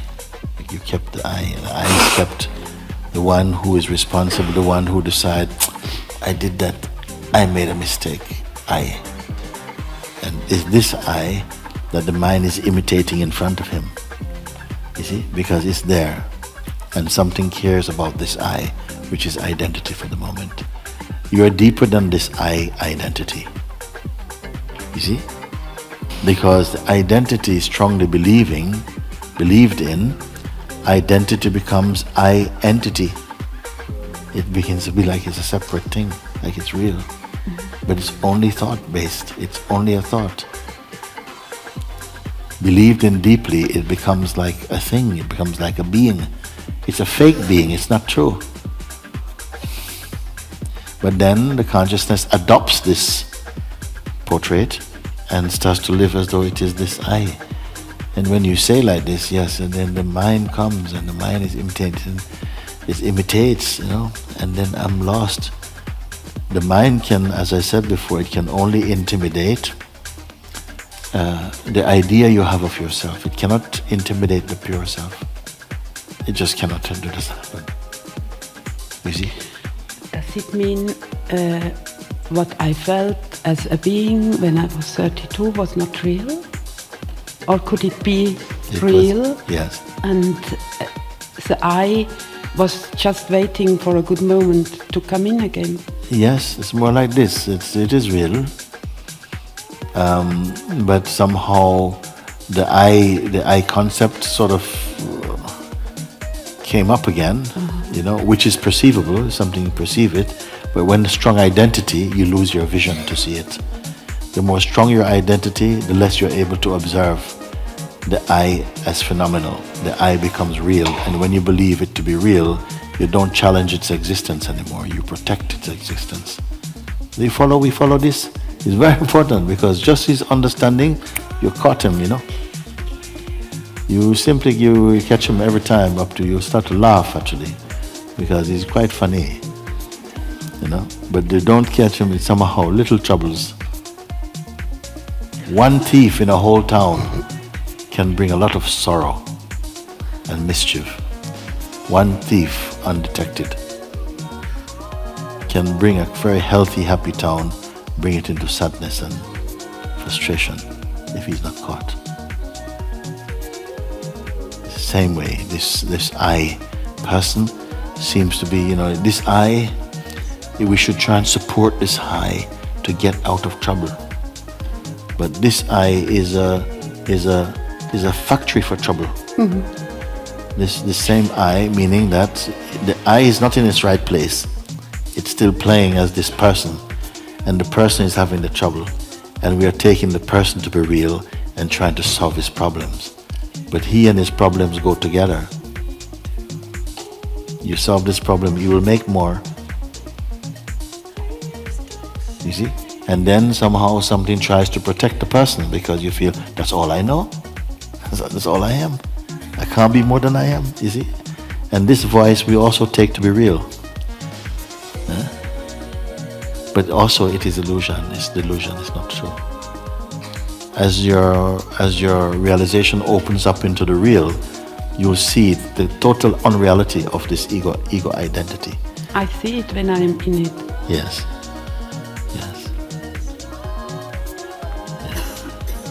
When you are in it, it means that you are the recovering consciousness. And when you come back into your state of soberness, meaning that you are unassociated with the ego, you can see him very clearly. Yeah. Yes. But when you're mixed with him, you don't see him. No. Like a mixture of sand and sugar. You don't detect, you know, which is the sugar you don't detect. So you have to be like the wise ant that takes out the sugar and leave the sand. Yeah, and it looks like as I am in it still. Yes. And it's not, but I can't see it. Yeah. No. Where are you speaking from, and who are you speaking as? Let's catch this before we go to lunch. Huh? Who are you speaking as, and where are you speaking from? When you say that, I see this, I see the mind. You know, I can see it, especially when I'm in the space. But then quickly I go out and I lose. Who is speaking here? Please look into yourself, because you use the same voice. Eh? Who is speaking here? No? Is it the self? Is it the pure self? No. It is some distortion. You see? It still goes by the name I, but it's not sitting quite right in its place. This is why I call it the recovering consciousness, because it has been somehow distorted by identifying with the egoic characteristics, you see. And he still has that sleep in him, still has that trouble in him, you see. So sometimes not sure, am I the mind, am I the ego, or am I the self? A bit blurred. So the satsang help you to discern the difference between the self, which is the ability to discern. That's him, there he is. You see? I cannot, and as you see him, then you know you cannot be him. When you don't see him, you feel maybe I am him. And this is what's happening. When I listen to other people when they speak, I can follow, and it's very interesting. Yes. and it has all to do something with me. Yes. Is this the right way to do it, or is it still? The one you are speaking as at the moment, because the consciousness has stabilized a bit in this identity. Do you see it? It has stabilized. So what happens? It's keep referring to everything from this position of identity, but it's not yet home. Can you see? Can you see? I need to know. Can you see this? Even as you speak, Yeah. that the consciousness is speaking from a position. You know, yes, I want to stabilize, and I see, but when people speak, I can understand, but you know, then somehow am I in the, you know, so this one, you see, who is this one, you see? Because if you take it to be the fact of who you are, then you will not go further. You will start from the fact, and then you'll deal with the whatever is appearing for the fact. But if you, the power of this non-dual seeing is that from the beginning, you see, we are checking whether the mind is part of this package or not.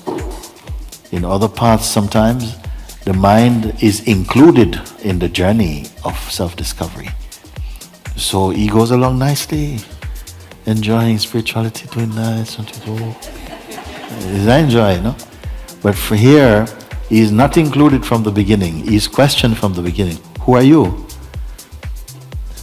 I am with her. No. But only she is invited. Yeah, but us two are one, no? Is it? Whereas before, no. On one credit card, both of you are there. One passport, but two of you are there. And you think you are one. So this thing, the influence of the identity of the mind is still there. And now I'm pushing a little bit to see, you see, can you go further back? Can you reverse more inside? So that this position that you're speaking from now becomes something you can see more clearly. Because the capacity, the power is with you. The advantage is with you. Because you are the sentient one. The mind is only like the moon. The moon has no light of its own. They say, no? That it's only the reflected light of the sun. The sun is this light. The sun is the sentient one. The moon is only the reflected one. You see? So the moon mind depends upon the sun's, the heart sun, on its light, because it has no light of its own. Sometimes you can see the moon in the daytime. When the sun is here, you can see the moon sometimes, but nobody pay attention to the moon when the sun is here. And so the ego identity will become like that. It will be just like a disk in the sky, nobody pay attention, because the sun of real understanding is here now. And there's no confusion in him. So this thing that we are speaking about, and the position, you see, because he even is there in your body language, is there also. You can see him. And he's tired you. He's made you tired also, isn't it? Yeah. He takes your energy. He's a bloodsucker. He's in there. So we have to get him out, isn't it? And there's only one victory. It has to be yours, you see. Don't fix your position too much in this present state. This present state also is a bit contaminated. It's not stable. It's got consciousness in it, because consciousness is even in the most difficult ego. Consciousness is the support. But too much a mixture of other things. So even here, he's still keeping things blurred. It works to the mind's devious advantage to keep things blurred, because the minute you see clearly is a countdown for him. He doesn't want to allow this. So as much distraction as can be created somehow, it seems like he has his hand in it. But it is you who observe this contamination. You see? So you're asking from a place, it's okay, and in many paths, your answer will be addressed from this path, from this position. But I'm saying to you, no, come more in behind this posture, you see, whereby you can see this from this place where you're asking from at the moment, because you're asking from a position of some doubt. You see, sometimes you say, I see him, yeah, because you're a consciousness. When you are not too associated with him, you can see him. When you are more combined with him, you can't see him. You see? And most of us, we have been too combined with the mind, so you don't see it. We even protect him, because it gives the sense of what? Of insecurity and vulnerability, which then you believe is yours, which you then try to protect naturally, and you're protecting him. He has life with you like this.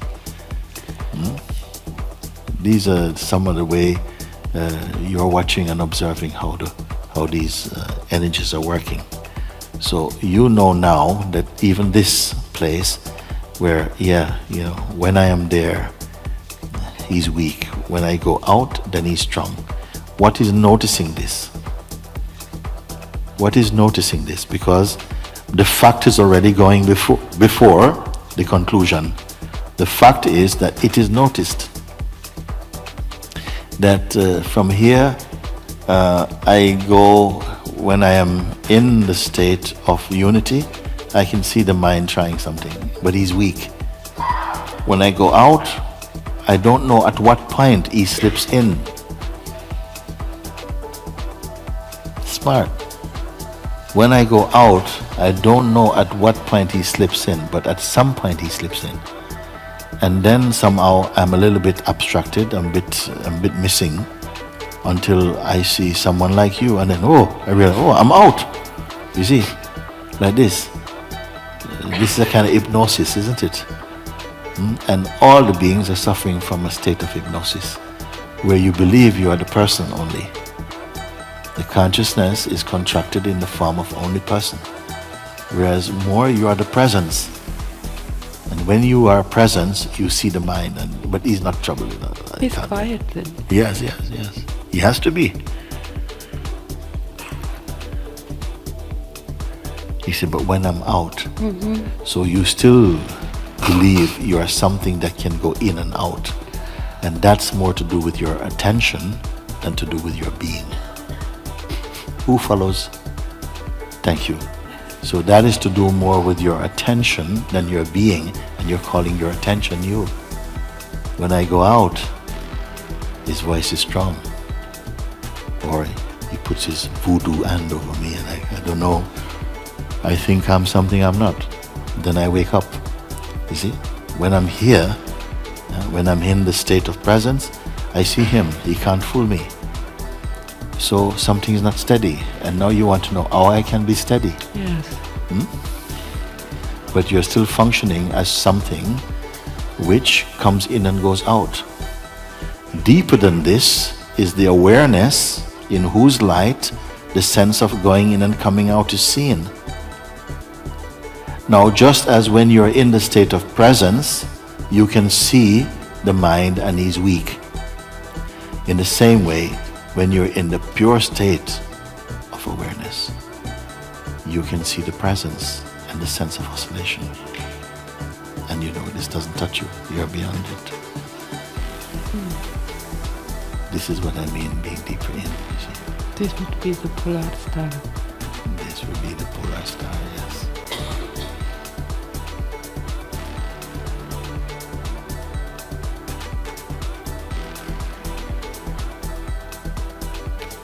Where is it now? And where are you? They must be one and the same thing. Cannot be two things. This is why I ask you, are you an object in the front of the lens of perception? Or are you behind the lens of perception? Or are you both? Everybody question. Are you an object in front of the lens of perception? And if you say yes, who is behind the lens?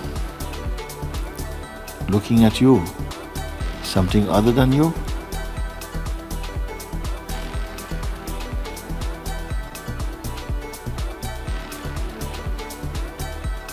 At present, what's happening is that you're believing your experience too deeply, too profoundly. You've infused too much vitamins in them, too much power in them. Because of identity, they're linked. But shortly, you're going to see both those feelings, the thoughts, and the one thinking them become nothing for you. But when will that be? Because what? Right now, you're in the all possible. Right now, you're in the all possible. What I mean by that, it may take you 6 years, and it can take you no time. Who is it up to? It can take you 6 years, and it can take you no time also. This is what I mean in the all possible. You're in the realm of the all possible right now. Because the self is not bound by any time zone. 1 million years ago, the self is exactly as it is right now. In 1 million years time from now, the self is exactly as it is right now. Ever perfect. Where is the self?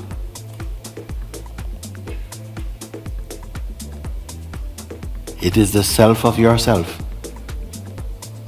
While you believe you are a self, when you realize you are this self, you are one. And the story and the history of the mind and the one who believes in it will be gone.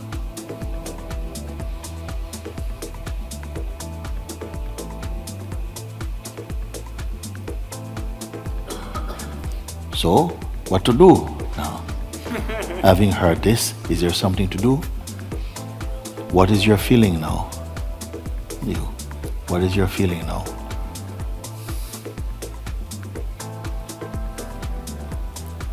Yes, the question is what to do now. Yes. What is your wish?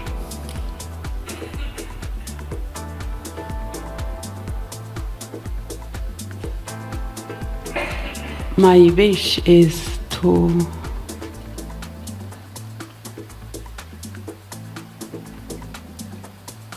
be able to see this game from outside. Yes. Is this the wish of your mind or the wish of your heart? If it's a wish of your mind, after a while it's going to say, okay, I've had enough of that now. I want some more fun. I want more fun. Because this is what is happening. Many people, they come to satsang. They're right here. They're right here. They have had the illuminations, they've had the mysteries, they've had miracles going, and now they've disappeared. Not the proper disappearance. They're still on the planet running around somewhere. Horseback riding or something. Okay? Not the proper disappearance. They are not in satsang anymore. It has little appeal for them because they made a choice. Subtly, they've chosen a mind. They've chosen either the fear that comes up through the mind, they bought it. Or they had a desire, they wanted something from the world that they gave more value than their freedom. You understand? I don't want to see not even one of you go down there if I had anything to do with it.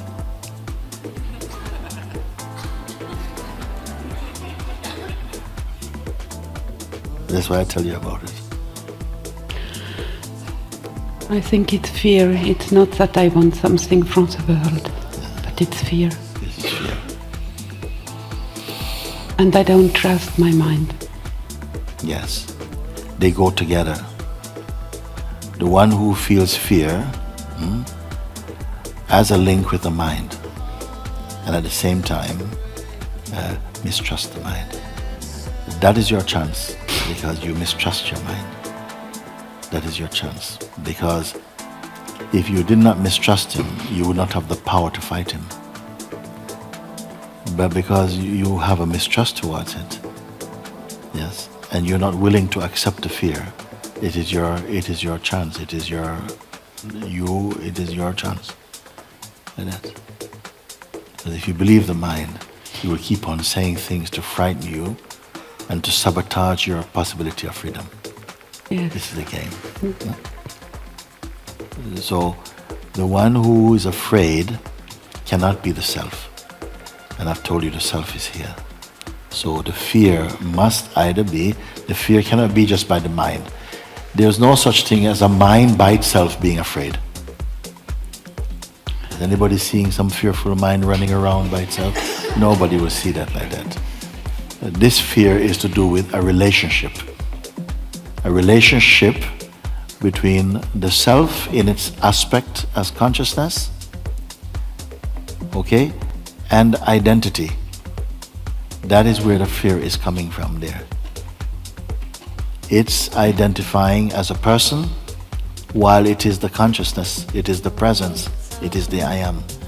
Together they have made this, concocted this fear. So it is not, the fear is not from the mind by itself, because mind by itself doesn't exist. Mind is a relationship between the dynamic self as the I am and its self-portrait as a person, its belief, the I belief, the belief in the personhood. That is what is generating the fear, okay? Can this be seen, you see? Well, of course the fear can be seen because it's detected energetically, it's in the body. In certain situations it is felt, you see.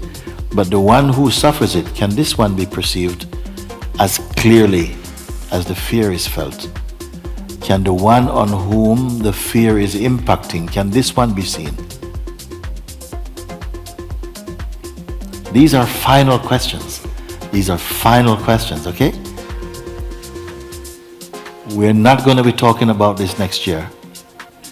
This is what I mean by final questions, okay? Meaning that we can complete this here. This is the beauty of the satsang.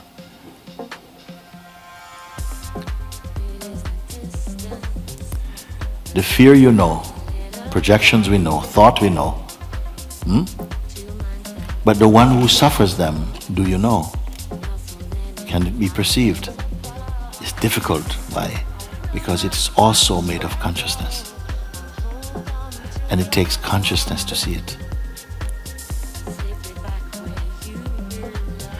It's not all of consciousness that is contaminated. It's the fact of the matter is that consciousness is not contaminated. The consciousness is dreaming contamination by identifying as the person.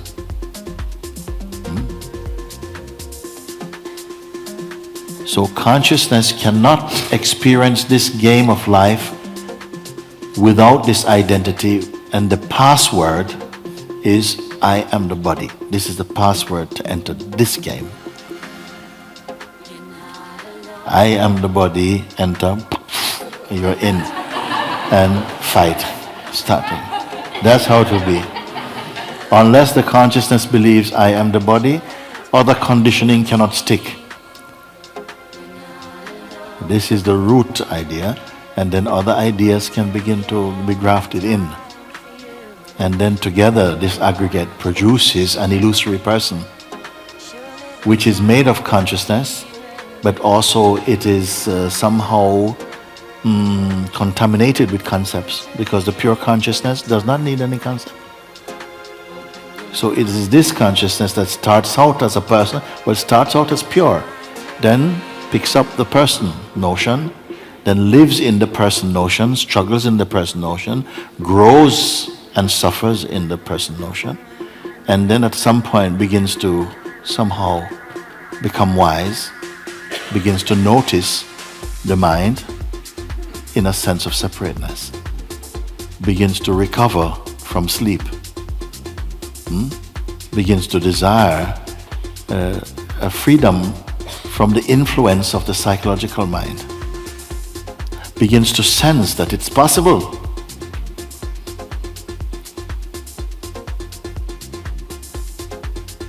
Begins to experience the possibility.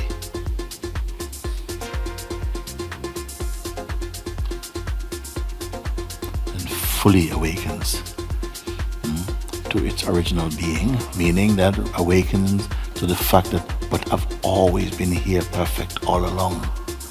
That is what means. Not finally I've become perfect. I've been perfect, dreaming imperfection. This is the place. At what stage is your consciousness now? You see?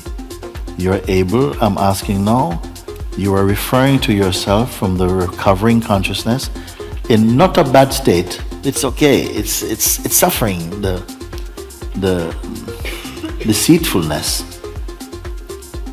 of the mind, but is able to slip into the space of grace and say, there's the mind. You see? And when he feels, there's the mind, it's already in blessedness. He's feeling, Then the pendulum swings again out into identity. And then the feeling is, oh my God, no, I've lost again. My mind is so full. And then it swings again into the heart. And hallelujah, hallelujah, hallelujah. Yes, I've got it. And out again. Oh my God, I've lost it. And then at some point, now you're being asked, can not both polarities be seen? Because at first you think, I'm only when I go out, I know I'm out. But when it goes in, do you know it's in? Yes. Then what watches out and in? What is the location of that which perceives inside and outside simultaneously?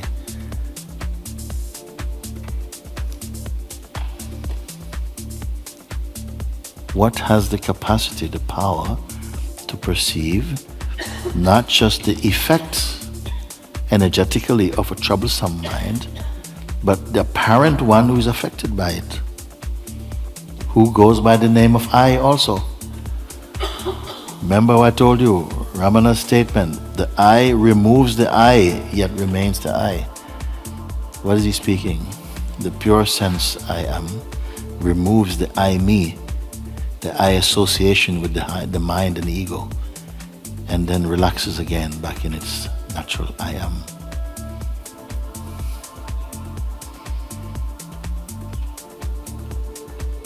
The fact goes before the conclusion is recognized. What is the fact? The fact is this, that it is perceivable. At first you may feel, I can feel the pain, but the one who feels the pain, who suffers the pain, it's me. You see? Okay, if there's something says it's me, takes ownership of the pain, there's no space left to look. But if you say, no, it is some idea I have of who I am, who is suffering this pain. And because of the idea I have of who I am, that idea is linked to the pain. They are together, they work together. Whereas I'm trying to do the impossible, is to separate one from the other when they go together, like two wings of the same bird. But can you see it? Because the closer it gets, the more difficult to see. The more difficult to see.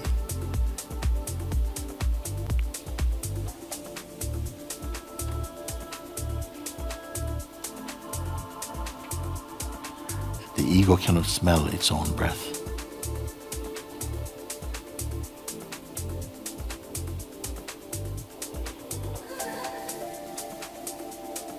Something sees.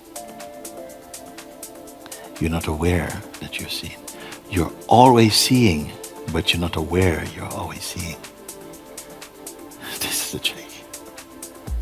Every day, at so many points, the mind relaxes into the pure self, but you're not aware of it. So what is realization? What is realization but the recognition of what is already so, and not what is going to become so? Do we follow? It is recognizing this is the great joy. The ever-perfect is already here, momentarily eclipsed. And when I say momentarily, momentary of God can be a lifetime of man. Momentarily can be your whole life. This is hidden somehow. And the game is to awaken to that recognition. The self is not an event. If there is an event, it is the event of the recognition of the self which is timelessly present.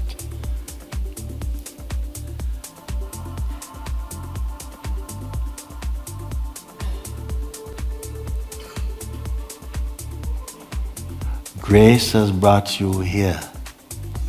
Your beingness has brought you here for final seeing, final understanding.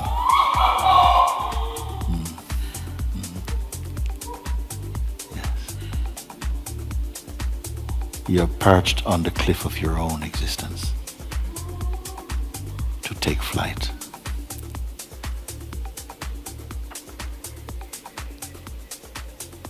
But another voice calls you back. Come back. Come back. This is the edge I'm talking about. Can you see? The one who says, yes, when I go out, I'm lost. When I come in, I'm found. Cannot be the final voice because it has no condition. It knows no out and in, no loss and found, no you and me. It is perfect, whole, you see. Are you in the position to perceive and to confirm that the one presently speaking and saying, please help me to stabilize in the self, is a voice appearing in the self? Can you see that the one saying, help me to stabilize in the heart, in the awareness, is itself an idea arising in awareness itself? You are this awareness. All is good. You good? Yes. Yes.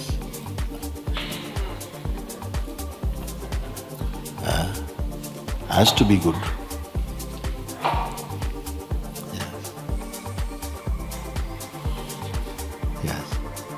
These responses, they are coming just because somehow energetically the self is shaking off some of this past, shake him off.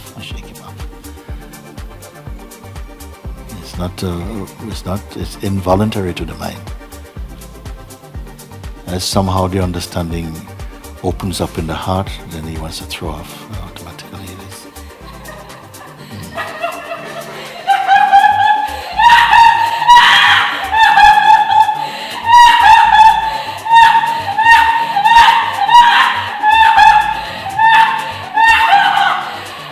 You see, like this, she's not in that at all. How are you? How are you? Good. You see what I say? Just burning off a dross.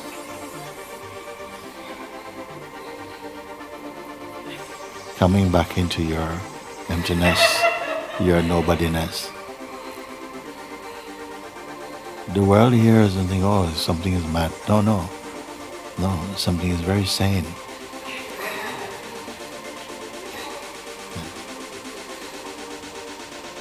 You're simply shaking off sleep.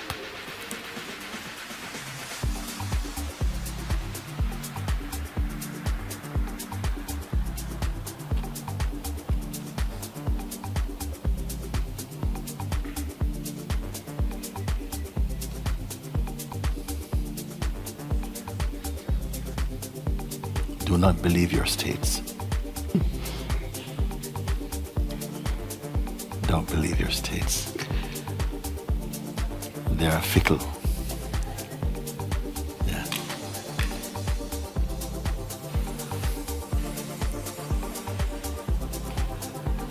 If you believe in them, you start to register them like they are something. They are nothing. They're just waves, just clouds passing. Yourself is like the infinite sky. You are not passing. This is why you can see what is passing, because you are not passing. If you follow what I'm speaking, you will never pass.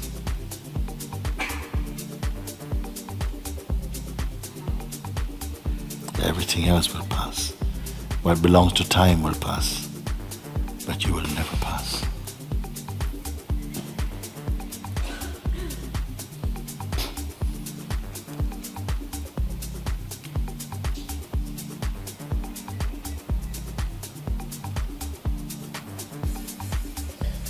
Grace is very much with you.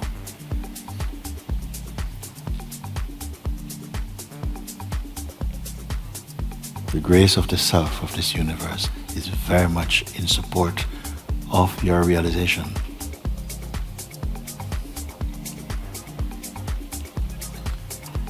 The advantage is with you.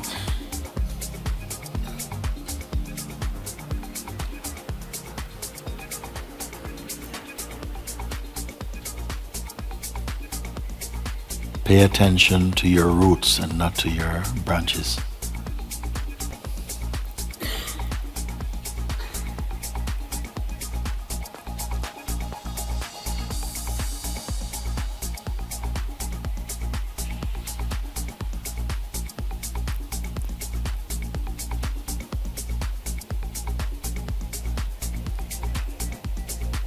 scan internally what is there in you right now. Any roadblocks, any bumps, any lumps?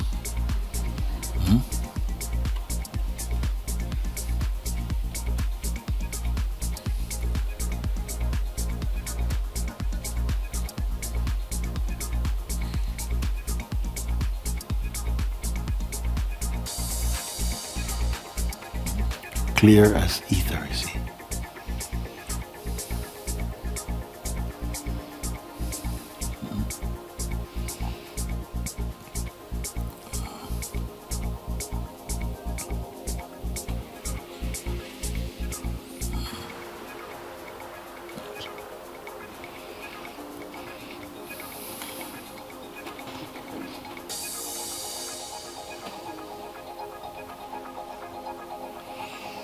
Let me tell you something. I want to tell you something.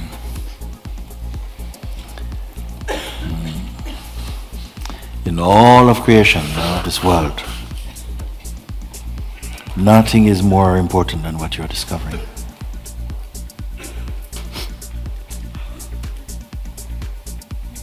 Because all that we create will pass. Only the uncreated will not pass. And because you are discovering that which is imperishable,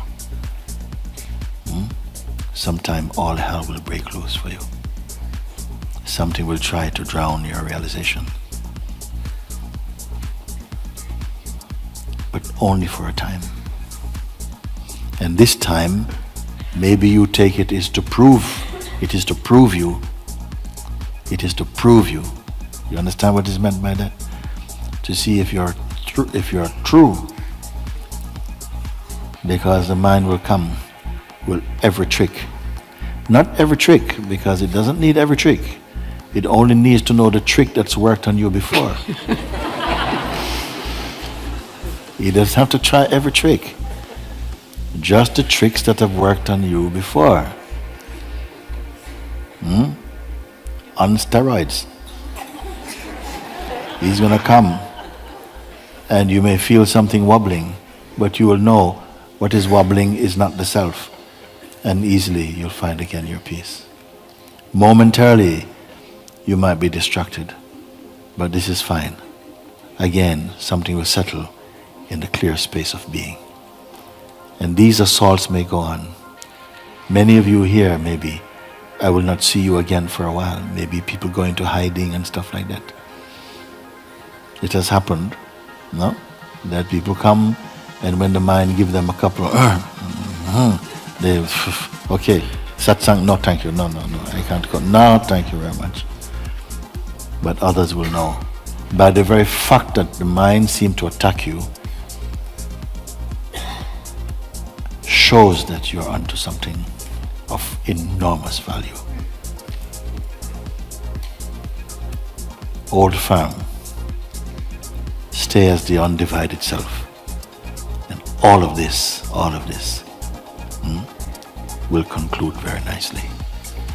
Because the minute you step towards the door of freedom, you'll find yourself on the back of some wild horse that's doing everything to shake you off. Yes? Don't watch him. Just be steady inside. Stay with him. Stay. Hold on. You just stay there. Just move. Don't look at the sky. Don't look at the ground. Just you stay here.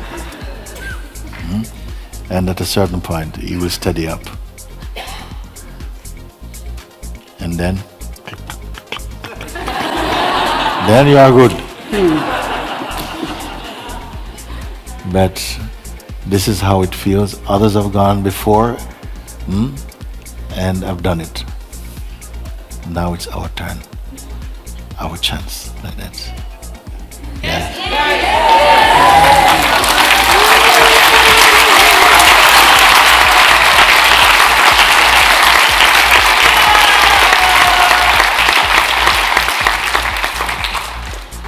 Very good. Can I come to you? Yes.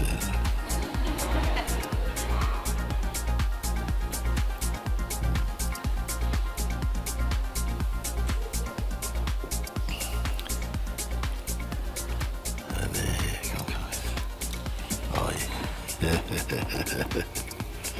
Very good. Oh.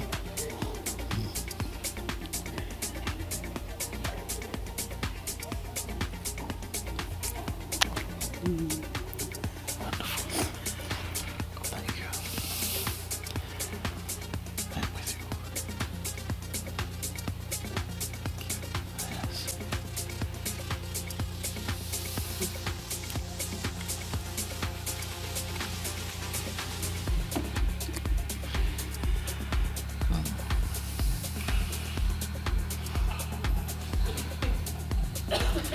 I'll tell you one more thing.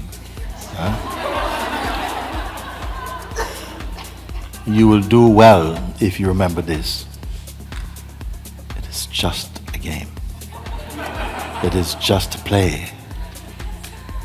If you remember this, you will not be afraid. One friend was here not long ago. She told in satsang, she said like this.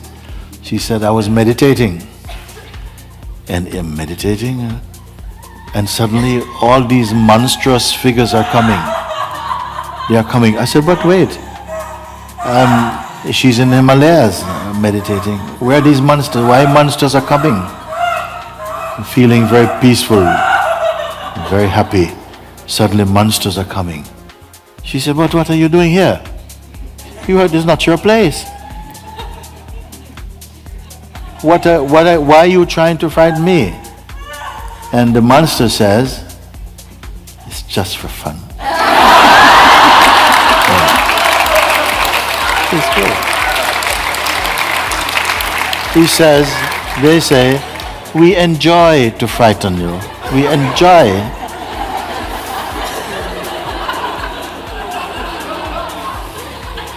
Do I fight you? Do I fight you? No. No, he says we enjoy to frighten you. To frighten you. Yes, Okay. we love to frighten. This is how we get pleasure. Yeah. And the more you take it seriously, we get great pleasure. Get pleasure out of it.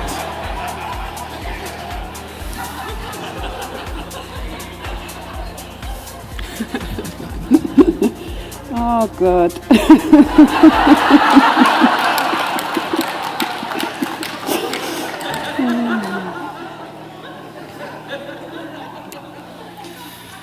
Very good, Anna. Very good. Somebody's coming to play today, or?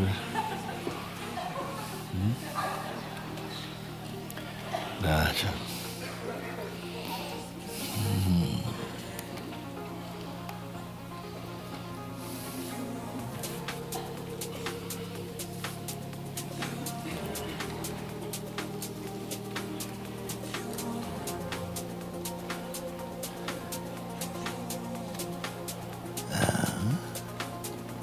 You're singing today?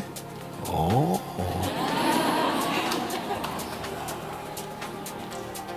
My sister.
grace will always be my song of praise, for it was grace that bought my liberty. I never know just why Christ came to love me so. He looked beyond my faults and saw my needs. I shall forever lift mine eyes to Calvary to view the cross where Jesus died for me. How marvelous His grace that caught my falling soul. He looked beyond my thoughts and saw my needs. If not for grace, my soul would be a drifting ship with no safe harbor from the angry waves. But Mooji's light shines brightest through the darkest storm. And just in time, His mercy rescued me. I shall forever lift mine eyes to Calvary to view the cross where Jesus died for me. How marvelous His grace that caused my falling soul. He looked beyond my thoughts and saw my needs. He looked beyond my thoughts and saw my needs. He looked beyond my thoughts and saw my